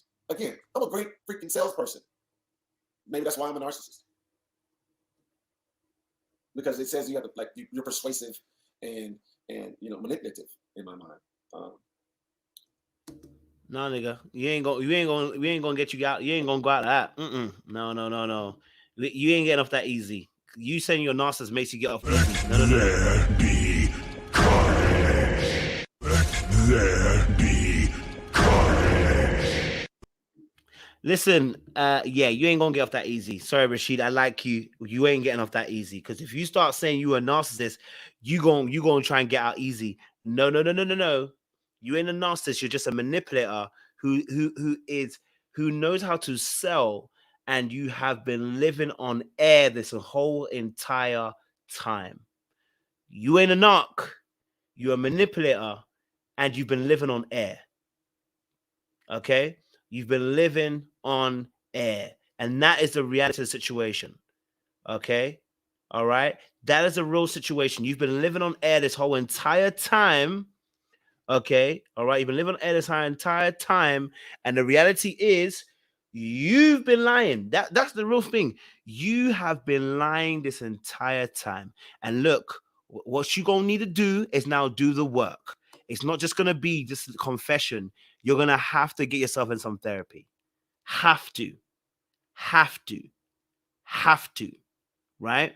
Now, your issue is that you've been selling yourself a dream and others a dream. I'm not even really mad about the fact you've been selling me a dream. I don't really care. You know what I mean? I don't look at people's lives like that. But what I'm saying is, I'll turn my little thing into a little bowler's hat because it's Sherlock Holmes times. But what I'm saying is that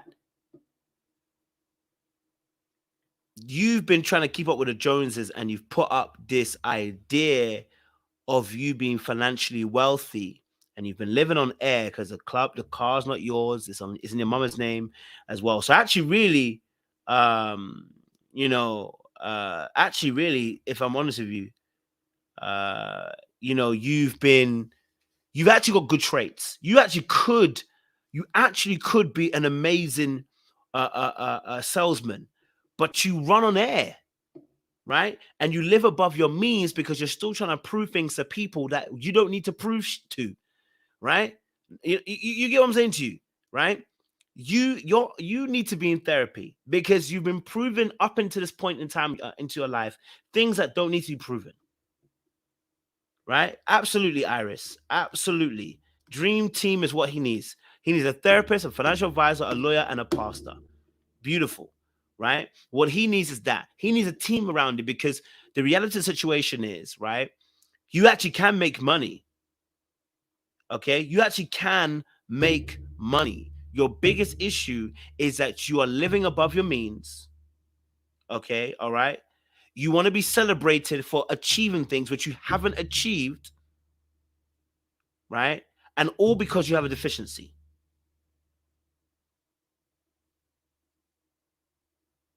Do you get me?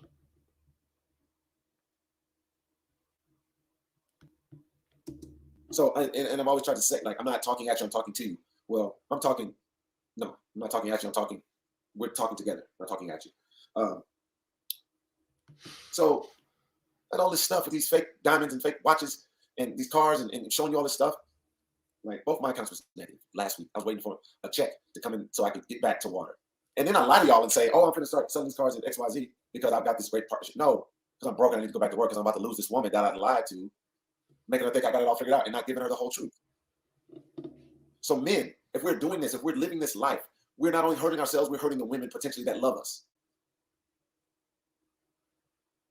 So I hope that I can help you by me doing it. Like, my ego's gone. I'm done. I'm starting over. Because if my son sees this, I want him to be free and not have to try to live to these expectations. And I want to be, while someone still looks up to me as a role model, is my child, and I cannot fail him. You know what really brought this home to me? To know I'm not the only one out here doing it. One of the cars that I'm in debt with, I rented it out to another guy, trying to make money, right? I had to end up going to repo my car. Meanwhile, now this debt, because this person had paid for it, now I'm paying for it with all the other stuff I can't afford. So I had to go repo my car. And then I listen and look at his circumstances. He's got a family, he's got children. And you want to potentially judge his circumstances. Why would you put your family in this? Why are you doing this? Why would you? And I looked at kind of his life. I said, I am him and he is me. Isn't you? And this is the reality of the situation. This is why I learned this from working in amongst I learned this working in let me not say too much, but working in wealth management.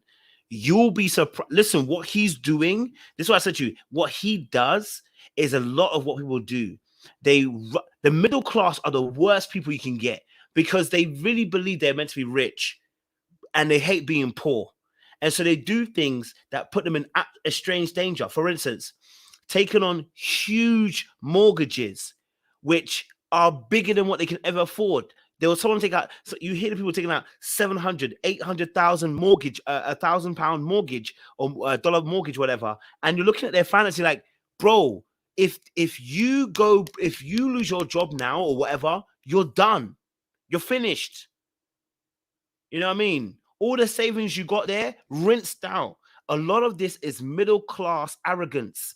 There are a lot of times with middle class, they believe they're supposed to be rich. They want to live rich, but they don't want to be poor. And so they struggle in this lifestyle of middle lane. I'm telling you, like, and so what he's describing, yes, of course, the other guy too is trying to live the higher life. He's trying to live the higher life because he too is trying to buy a car that he probably can't afford.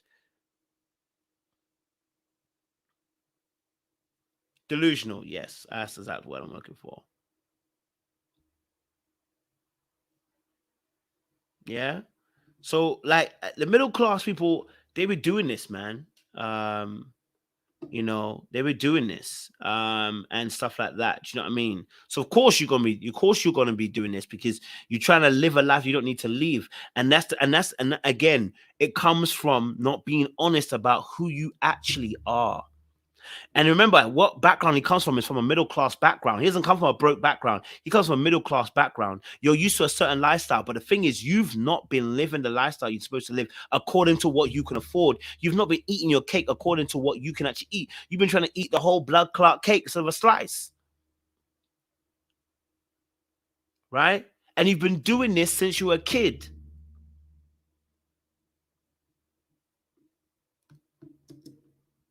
I'm doing the exact same thing. And the women, meanwhile, that stay in pocket with us, that's loving us, that's motivating us, that I've had wonderful women in my life do that. I destroyed it because of my ego and me wanting people to love me and say good things about me because I care what people say. I care what people think about me. I'm done caring what people think. And I saw his life. I said, I'm not the only one. I want to help people free themselves from all of the BS that life in this time that we live in has created. It's okay because I know my son is going to love me. My family and friends and loved ones are going to love me unconditionally. Why do I care for the person who doesn't know me from Adam if they love me or like me, or if they don't like me and say negative things about me? It's ruining our lives. It's ruining my life. It's shortening my life from the loved ones and the woman that I love. My question is, why did you know? I'm saying as well. I'm asking the same question. Why did Mama let him put the house in his name? Did he lie to his mama too? That's the question we got to ask. Did he lie to his mama too? Because maybe he lied to his mom. Just ask the question. right? Maybe he lied to his mom too, because why is the mama allowing him to buy a house on her name, right? Unless he lying or some way, because surely she must have known.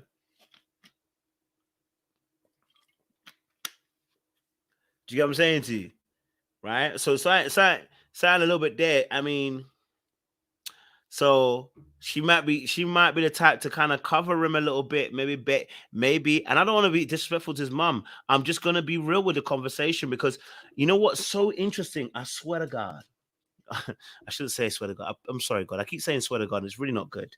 Let me make sure my battery's not gonna die on my phone. Hold on, guys. I want to make sure my battery's not gonna die, because I think my battery is a little bit low. But let's make sure.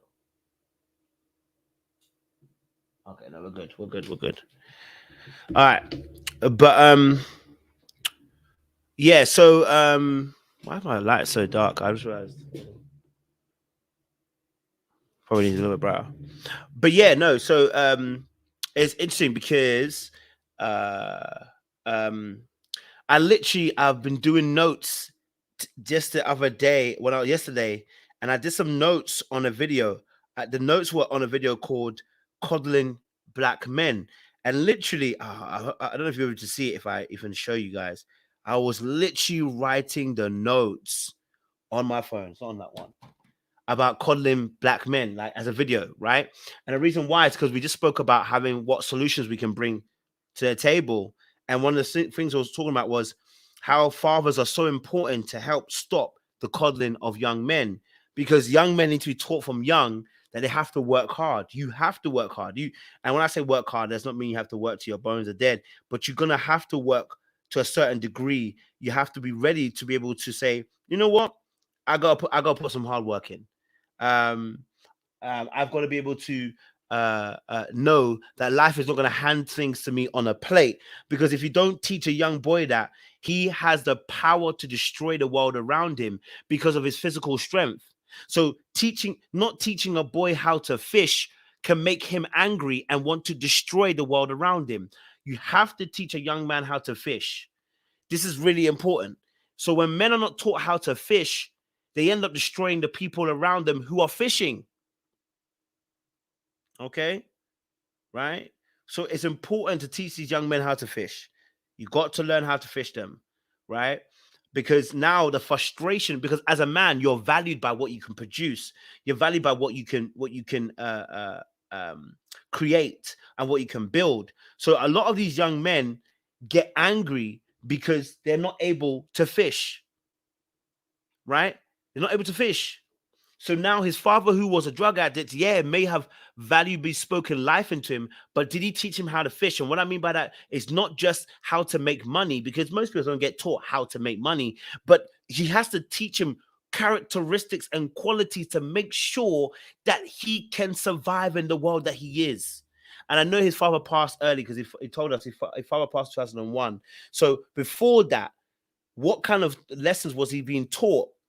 And this is why boys need their fathers, man, because the teachings are invaluable, because they're forming identity. And there are tough lessons that need to be taught so that you know how to be able to what? Survive in the world. Because life ain't giving you nothing for free as a man. There is no life that has been given to you for free. Now, what's really key about this too is that if the mum didn't also help him buy the house, was she an enabler?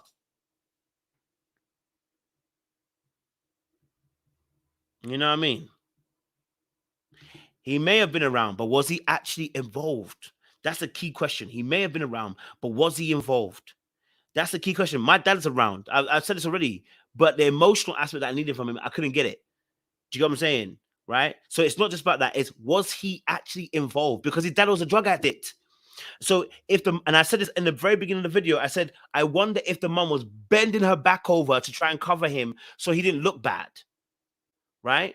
You know what I mean? So as much as he may have been working, he realized also his dad had same characteristics. Was his dad actually involved? It's not about just him working and making money. Was he actually involved? Was he present? Was he able to support him in aspects? Because his dad was already dad was dealing with drugs already. So that's a lot of stuff that's happening. And I'm sorry, everybody gets. Why are we not bringing? Why would we not bring his mom into it? We're going to bring everybody into it. His mom, his dad, everybody's going to get brought into it. Everybody's going to get some smoke. Everybody's got it because this is also a part of how he got here. So everybody gets a bit of smoke. It's not just to him. We bring everybody on this channel. We bring everybody. Yeah. If you're new here, you will know we bring everybody into it. So like deepen the situation, right? Because now his mom is now got the name. Her name is on the car and the house. Why? We got to ask questions. Okay. So I'm not saying she is or isn't anything, but I'm saying that these could be aspects of qualifying towards this. Because that's why I mentioned at the very beginning. I said, maybe the mum might have been bending her back over to make sure that dad didn't look bad. Because when you find out later on your dad had a drug addiction, maybe the mum was covering a lot trying to make sure that he didn't look bad. And if that's the case, again, and I think someone put it there as well,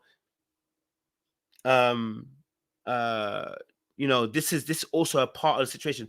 It's not just his decision, though. I think we have to be. I think the reason why I talk about this is because I'm not saying that you have to blame anybody. What I do here, it's not about blame. It's about trying to understand the pathology of why someone gets to where they get to. You do not get to where you get to without there being influence from other people too. I'm not saying that you have to shift the blame from him to his dad or his mum. We are asking for pathology. Where does this come from? Root cause analysis.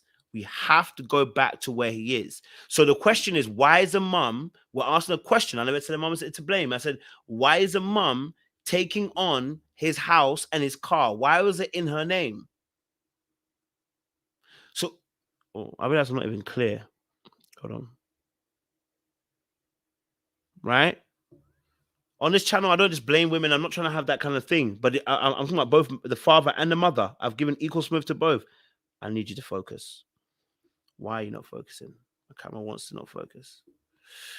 Right? So we're not saying that anyone's gonna get the more blowing than him. We're just kind of giving a pathology. Y'all know that's what I do all the time.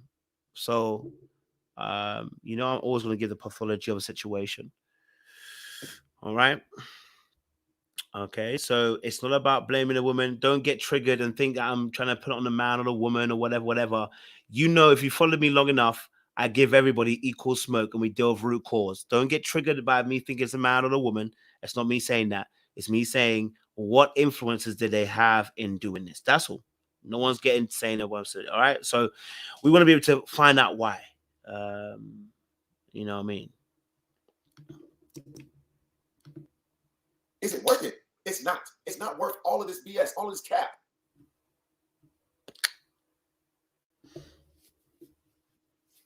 My woman left me today because I've been lying to you and to her. I can't afford the house that I'm in. I can't afford the car that I drive, let alone all the other things I have to pay for. Child support, my son's activities, you name it, all stuff that I created. Just because I want to look cool in a cool car. Because I'm the car god. I got to pull up in a cool car. That's what I rationalize myself as doing and saying. But I jump in more and more debt. The hole I keep digging to get out of it because of my ego, because I think I can fix it without a plan, and I can do it because I'm the man, and I can lie, and I can manipulate until I get my big break. I'm gonna keep digging this deeper hole. You can't blame a woman for a man putting her in that situation and circumstance financially, because love is not enough. And us men, we think they fall in love with us, we can do whatever we want. Whether you cheat on them physically, financially, emotionally, whatever. It's not, man. It's not worth it. It's not worth it to be cool and hope people like you and cap and spend money that you don't even have to try to please other people. It's stupid. I can't wait to wake up in the morning free of all of it.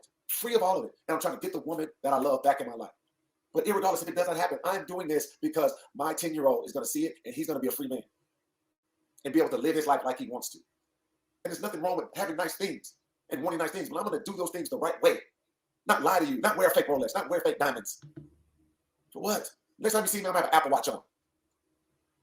All I need is the time and to check my pulse. Like when I can get a Rolex, I'm going to be able to afford a Rolex within my budget, and after having a retirement and having to pay for my child's private school and make sure my wife's taken care of and make sure the mortgage is paid. And I have assets. The only asset I have is this home. And I have to leverage my asset to get my ass out of the dumb, dark, deep hole that I've created. Look at all these people trick. Well, some people some people say, oh, yeah, I knew it was all cap. And you're right. I ain't gonna lie to never saw it coming. But I don't know if I have another 45 years. and I call myself a leader, I call myself a motivator, well, I got to take the first step. I'm freeing myself from the lies and manipulation and trying to make you all feel less than and make me feel better. I promise you, I feel so great. And I know that this part of my life, I'm going to be a better man because of it. Because I can just be me. I can still be the car guy. I can still have fun and like nice things, but the root of that stuff is evil, and I don't need that to feel whole. I have the loved ones and my friends and family, and I have my health. I'm okay from starting to be, I'm okay if I have to start from scratch. And at the end of this thing, I'm just telling people out there, it's okay to start over. It's okay to start from scratch. It's okay to admit that you are not okay. Everything is not hunky-dory. Again, I hope that this can help someone, if one person, because someone who has put me on whatever type of level, I ain't none of that. Sometimes I envy people who are okay with their life. And they're not filthy rich. They're okay. They are content and happy. I envy that. So I'm going to say something. This is really interesting. It's really interesting because some of what he's talking about, and I think my internet's moving mad or whatever, I don't know. But some of what he's talking about is really intriguing. This level of, I don't know how to describe it. It's the Joneses, but it's like, we think it's got, there's a little bit of the elitist classes. Remember, this is the classism. You believe you're a certain class, so you can't be anything but that class. Like if it's, I don't know how to, I've seen it up close, and this is one of the, I don't want to out the people, so I'm not going to say it, but I've seen this in the family, in my own, not my immediate, but I've seen it in my family, that they have an idea of where they are, so they almost talk down on other people all the time, even though they're not that level, right? They're not that level, but they talk down on other people as if they're that great. And that I saw it, and I said, I don't like that. So now whenever they talk about other people, they always want people to kind of match their level, but they're not even that level. Right? It's a middle class. That's what I'm saying. It's that classism that he's dealing with. He's having a crisis because he can't match. You know what I mean? But I saw that, and I saw how that affected a certain situation in our family, and I saw how it influenced certain things. That little classism that comes up, right? Because even in Africa, there's classism. Yeah. Even in Africa, there's classism. So it's interesting. When he was talking just then, it just kind of hit me that that's what I was seeing some time back, and I didn't like it. And I said, I don't get it. And so what happens is the people who are classes can never be happy with your. They never. Oh my days! It's like I'm having a deja vu moment. Not even deja vu. I'm having a moment like why this was making sense for me. They can never. I realized that the person's never happy.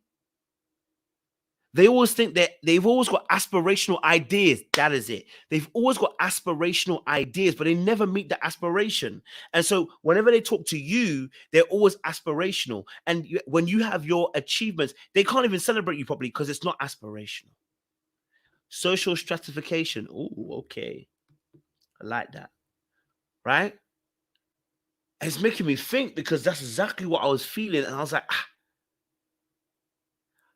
I was like, that's why I don't like being around them, because every time I'm talking to them, I feel like I'm being like, you always give me something that I don't have to explain it. It's like you talk from a lofted position, but you're not in that position, and you expect everybody to act as if they're in that position.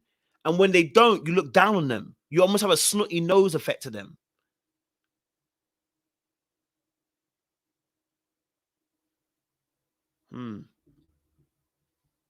Interesting. I put all this pressure on myself and my family. I haven't been able to enjoy any of it.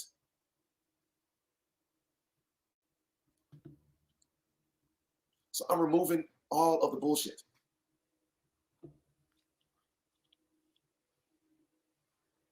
And I feel like this is meant for me to say, meant for me to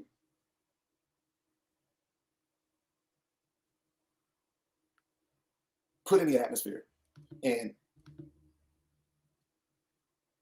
be able to go on with my life and enjoy it the right way. I want to speak the truth because the truth is okay. The truth, who we are, who you are is okay. It's enough. We are sufficient. And I finally, after all this, losing all that I've lost and losing still to this day, my regular, authentic, true self is enough.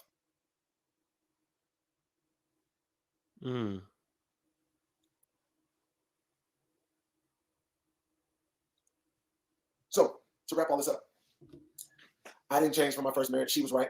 She told me no counselor would ever change me or change the way she felt. And I was steadfast on proving her wrong. She's absolutely right. So I'm the same guy. I didn't change one bit. And I'm doing the same things financially and the like in the relationship that I just had. And me coming to the final conclusion is that this is enough. This has not been successful for you. You have to try something different. It is you, no one else. So Symone and I have been engaged over a year. We were supposed to get married in April 15th. Mind you, I didn't know how the hell I was going to pay for the wedding, or my portion of the wedding. But I'm going to figure it out because that's what I do. No plan. Because I believe in my skill set and my abilities, which I do. But without a plan and just flying off aimlessly, it's not the right way to do things. And then lie about your pitfalls and lie when you messed up is continuing to dig that hole. And then we sit with this wedding planner. We have this big blowout engagement party in Houston that we paid way too much money for. That I didn't tell Symone how much all of the money that we spent for that. Me, but because I'm gonna figure it out. I got this deal coming. I got this deal coming. So I'm gonna just replenish So, because I figured out. I got like 10 irons in the fire. Come around April 15th. We had to change our date because I can't afford the wedding. Meanwhile, I told this wedding planner, and I made Symone feel like, oh, the money when it's needed is gonna be there. We good. So I gave her this budget that I was just gonna figure out how we was gonna meet the budget. Meanwhile, I'm telling Symone, you're unrealistic with the budget. You need to raise it. Man, knowing I didn't really know how I was gonna get it, but I felt I was gonna get it. So we had to push the wedding back. Then now the embarrassment, we're telling your friends. We didn't tell a bunch of people, but we told, hey, we're gonna push the wedding back, and it's getting too expensive. Da, da, da, da. Meanwhile, I'm working on getting out, allegedly working on getting out, trying to get out of the debt. So, I'm working on getting some credit counselors and trying to figure out all this enormous amount of debt that I'm in and the enormous amount of monthly overhead that I have that I cannot afford. You know what? I'm having. Oh, wait, hold on. Do you know what's so mad? It's like things are hitting me. I was listening to. I think I was listening to. Why is my internet moving very, very mad? I don't know what's going on. Hold on. I was listening to. Let me just do this quickly. I was listening to a thing, a video, on. I think it was Anthony O'Neill. I was listening to Anthony O'Neill, and then I was listening to a book on, I can't remember what was it, 80-20 or something. I can't remember what it was. And what was really important was them speaking about what he was just mentioning about the the idea of borrowing. Right, the idea of borrowing, that some people were so, and this is part of the middle class as well, that they're so intent on trying to show everybody that they got it together, that they kept on borrowing money and leveraging to pay for stuff, and then they would have different things that they thought would able to pay for stuff, but it never really worked out. And so when he's saying about what he's saying, it's like the idea of borrowing. Maybe did you see that with your family? Maybe. Or like, where's that idea come from? Right? Where's that idea coming from? Okay. Like, apologies. You are borrowing a lot of money to keep on trying to plug this hole. Where is that idea coming from? Right? So he gonna have to get on that as well. All right. mistakes with another car, thinking I'm going to get out of it and flip it. Long story short, we pushed the wedding back to Labor Day in Mexico.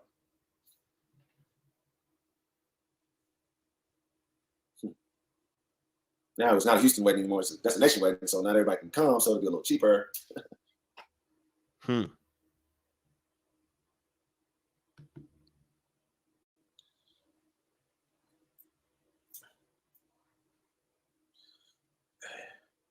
So come around.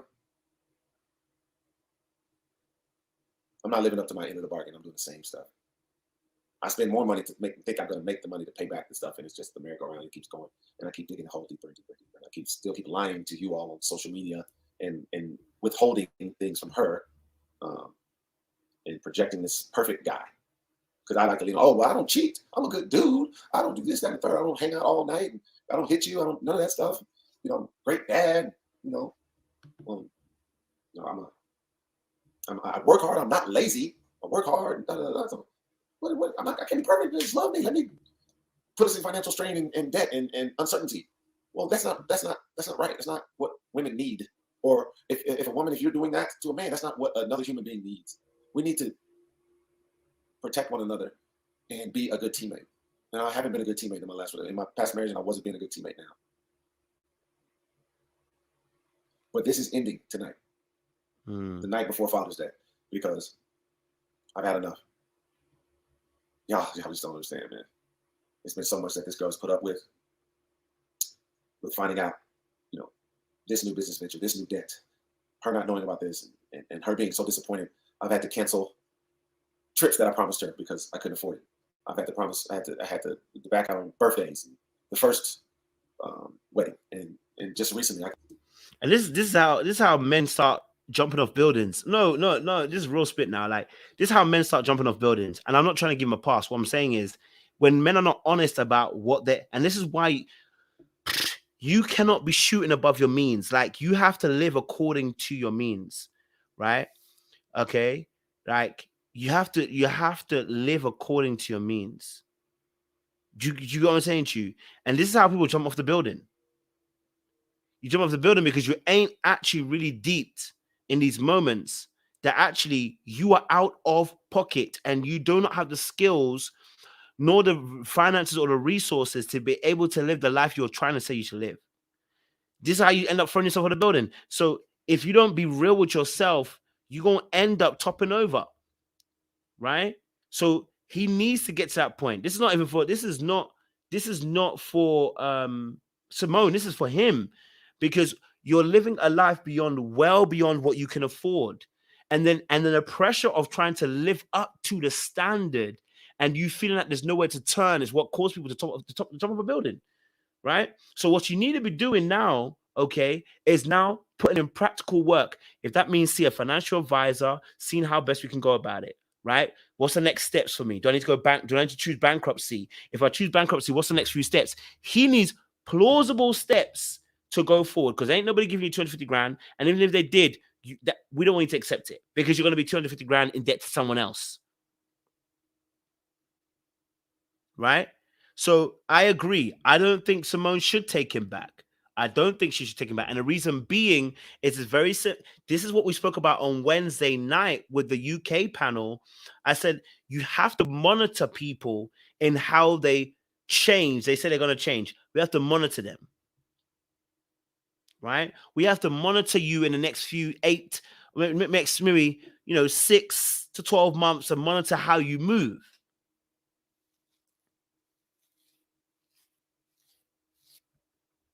Because there has to be a pattern of behavior which shows us that you've changed.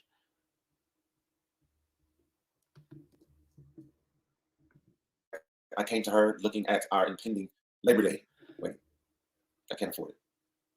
I'm selling my house right now to get out of debt and to pay for this wedding, because I owe it to you, because I've done you so wrong with my financial infidelity and my narcissistic tendencies to feel that I was better than, and I would always figure it out. And how couldn't you trust me? I'm Rashid. I get results.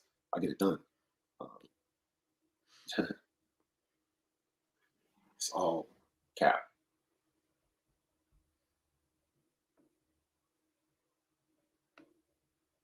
But this needs to be said, man. I'm done hiding behind the BS and using people doubting me as a crutch. I gotta prove people wrong as my reasoning behind living this fake life. And I tell you, it's so freeing. And I started the process when I told Symone about, listen, I'm ready to throw in the towel on all this BS that I've lied to you about and led you to believe. And I told her, I cannot afford this September wedding without the proceeds from the sale of my house. And what I'm not going to do is continue to make stupid, dumb decisions. I'm over it. I will not lean on my own understanding anymore with my investments and my spending. I don't think that's smart to do. So I'm going to leverage my only asset and get me out of debt so I can be a better man for us and you and try to right my wrongs. But then again, I've canceled another thing on her. I've disappointed her again because I lied.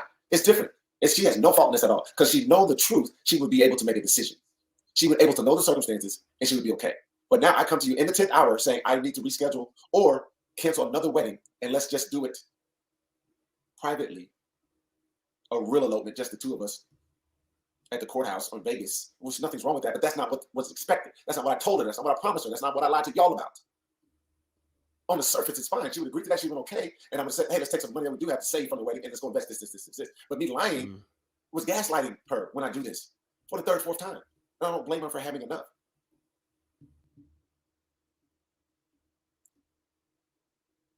So I am freeing myself to try to save myself from losing, even if I lose it, from losing relationships in the future. We're losing my sanity to try to live this life that nobody really cares.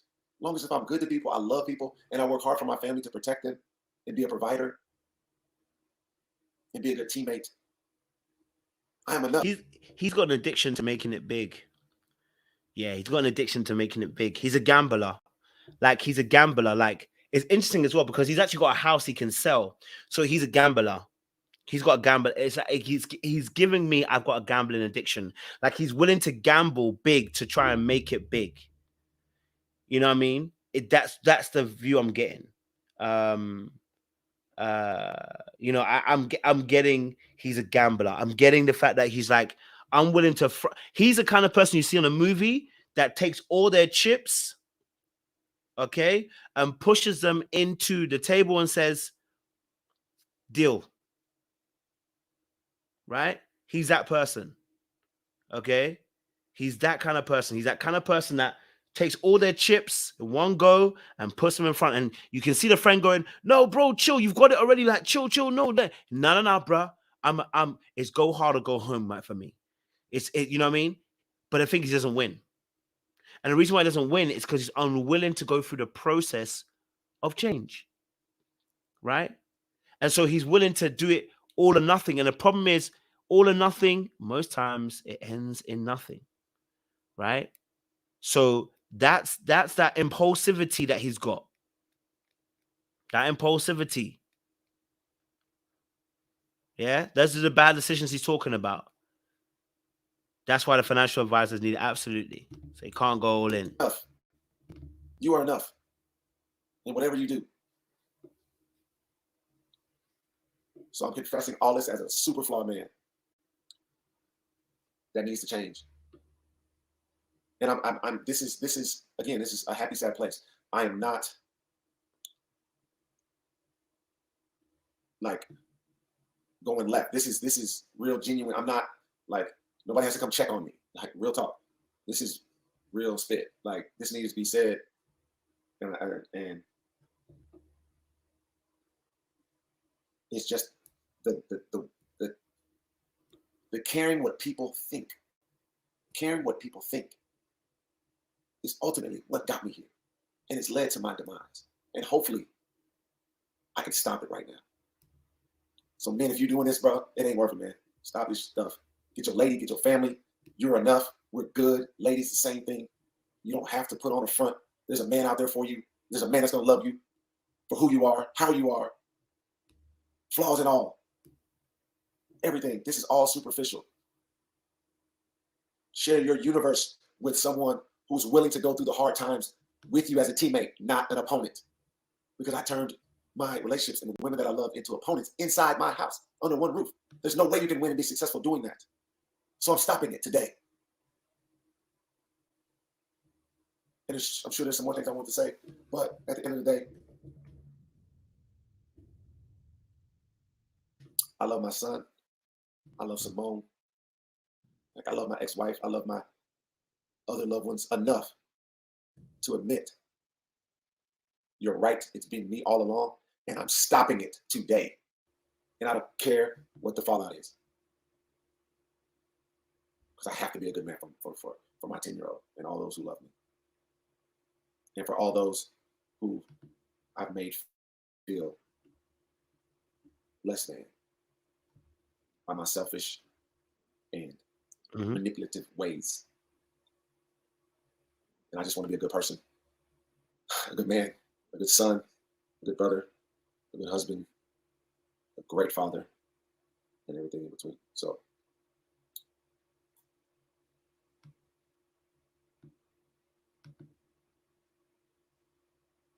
happy Father's Day to the fathers. Let's take care of our women. Let's take care of ourselves. Let's take care of our mental health and live the life God intended us to live, not what we think others want us to do. I love y'all. Peace. Why do you think that? Why do you think that? Listen, look, crazy, like very crazy. Let me be real with you in this situation, because it's crazy, because I've done like 3 interviews with him as well. So I've done it with him twice, and then done one when him and Symone also came on as well. So but look, real spit in this situation, right? I think that what with Rashid, I think he needs to spend some time therapy. I don't think he needs to be in a relationship with Symone. I think he needs to let Symone be. He needs to be in therapy, leave Symone, let her be. I think he needs to also now again, look at a financial advisor who can settle down with him and go, listen, this is what your income is. This is what you need to make. And here we're going to work it out. Sell that house. The house should then pay off the debt. I'm assuming the house is more than the debt, right? I'm assuming the house is more than the debt, right? 250K or whatever. The house pays off the debt. He gets that paid off. He's got a brand new start. Now you got focus, okay? All right? Get a financial advisor. Get into therapy straight away, all right? Go. I don't know where you go to the doctor or whatever, so that you could go to that, so someone see if you need to be diagnosed with the ADHD, whatever. If you need to get some drugs for it, whatever. If you need to get some medication, for it. If you need to have some therapy, extra therapy on top of that, CBT, whatever. I don't care. But let's start getting some systems in place so that we can start now bring you into alignment, because you can make money. Clearly, you've done it before. You can do it again, right? You can make money, so clearly you can do it again, right? They're saying I should do it. I can't actually do this. With this, where he is, it doesn't need coaching. It really needs a therapist. He genuinely needs a therapist. Where he's at, he doesn't just need coaching. And he might need to confess some things to me. I can do that, but the actual therapy he gonna need a proper licensed therapist. So he needs to get that thing paid off, and then get himself in a better financial position, and then get the therapy in, get the financial advisor in, all right, and start that process for himself, right? Okay, get himself a job, 9 to 5, whatever, 8 to 5, 8 to 8, I don't care. Get something in it, and then I would I'll be looking at, do we need to be doing medication for ADHD or anything like that? Because, bruh, let's be honest, right? If you don't, and you don't solve the root cause issue, I have a feeling you're going to be impulsive again, right? So that's a big thing as well, right? So it's not easy, but it's got to be done. It's got to be done. So yeah, no, that's a real thing, that's a real thing as well. So listen, I don't know, it's crazy for me. It's crazy for me. Because it's unfortunate. I don't want to see this. I don't like the fact we're here. I don't like the fact we're having this conversation about this situation. I don't like the fact we're having this type of conversation about them too. But the reality is, if you don't, you know, sort out your core issue when it comes to those particular things, you're gonna be in trouble, man. You know, someone said unless he took the money out on equity, I hope he didn't. God damn. Sorry, Lord, I shouldn't keep talking that, but I hope not. You know what I mean? I really, really hope not, because that would be a heartbreaker if he did that with the equity as well. So then he's got nothing to really work for. Now, I do feel sorry for Symone because I think also as well, you know, she tried to work with him. She gave him grace. She tried to allow him to try and work it out, figure it all out. Unfortunately, he ain't do it. So for me personally, yeah, I'm not impressed. I'm hurt for her. You know what I mean? It's peak. You know, it's a yeah, I don't know. But yeah, we're gonna leave it there. We've had a good run. What I'm gonna do is I'm putting up another live. I'm not gonna do the same live. I want it to be a different live so you can have a break. We're gonna do another live in a bit. Open the panel up. If you guys want to have your say, listen, it's been 1,400. Can we get some likes in here, guys? Let's get some likes in here. You know, as well. Get some likes on here so we can get to 1,004. Also, as well, listen, grab your merchandise down below as well. We've got the hats. We've even got the hats now. We got the hoodies. We got all the clothing. Click on the link below. You'll see a little merchandise down below as well. Come and join the Mineral Gang. Get yourself some clothing, okay? All right, we ain't gonna miss that. You know what I'm saying? Don't miss your clothing, baby. You need to join the Mineral Gang out here. You feel me? I don't need to miss that. And also as well, if you haven't already joined our Patreon, make sure you join our Patreon because they were discussing about this in the Patreon. I actually didn't check it, so you know, so that's my fault there. But if you haven't already joined the Patreon, make sure you guys join the Patreon as well. It costs a little bit of money, but you can be part of the Discord, and they always are having conversations as well. So yeah, make sure you guys join that too. The Patreon link below, link in the description. You see it there. All right. And if you want to support as well, you think financially you want to support what we be doing and breaking down, listen, by all means, listen, you can supply through PayPal or Cash App. The name is Little Black Bird 91. If you feel blessed and you feel led to, by all means, support the good work of this ministry that we do. We came out 1,004 strong. We're going to be on a live in about 10 minutes time. So if you know you want to have your say, if you've got something in your chest, if you felt like you have things in your chest that you need to get off your chest about the subject, join me in 10 minutes time. Come and have your say. Come and say what you got to say, because we want to hear your thoughts. But let's get a like. So let's at least get up to 1,000 before you leave. Okay, guys? Oh, we got 1K. I see what 1K already. Fantastic. Can we get 1-1? Can we get 1-1? Can we get 1-1? Can we get a 1-1 here? Can we get a 1-1 here? Another one? All right. So we're going to let you jump off now. We're going to jump onto other live. And get you guys involved so you can have your thoughts as well, okay? Tyra says she's no robe. That's fine. You don't have to come up. So you don't have to come up. You just need to, but you do. I will ask you to just show your camera if you're behind the scenes, just so I know you're human and you know you're not no D-swinging white man trying to do stuff, okay? So listen. Breakdown done now. Let's get your thoughts in as well. So if you're new to your channel, make sure you like, share, subscribe, click on that bell button for notification of uploads. And you already know what it is, baby. Not on my... Okay, not on her watch, baby, okay? All right? That's how I felt. When he said the 500 credit score, I said... All right, guys. I'm like, I'm leaving here with something. You know what I mean? I'm from around the way. I'm leaving with something. I appreciate you guys. Stay locked, stay loaded. And don't forget, okay, we'll be back in 10 minutes so you can come and have your say.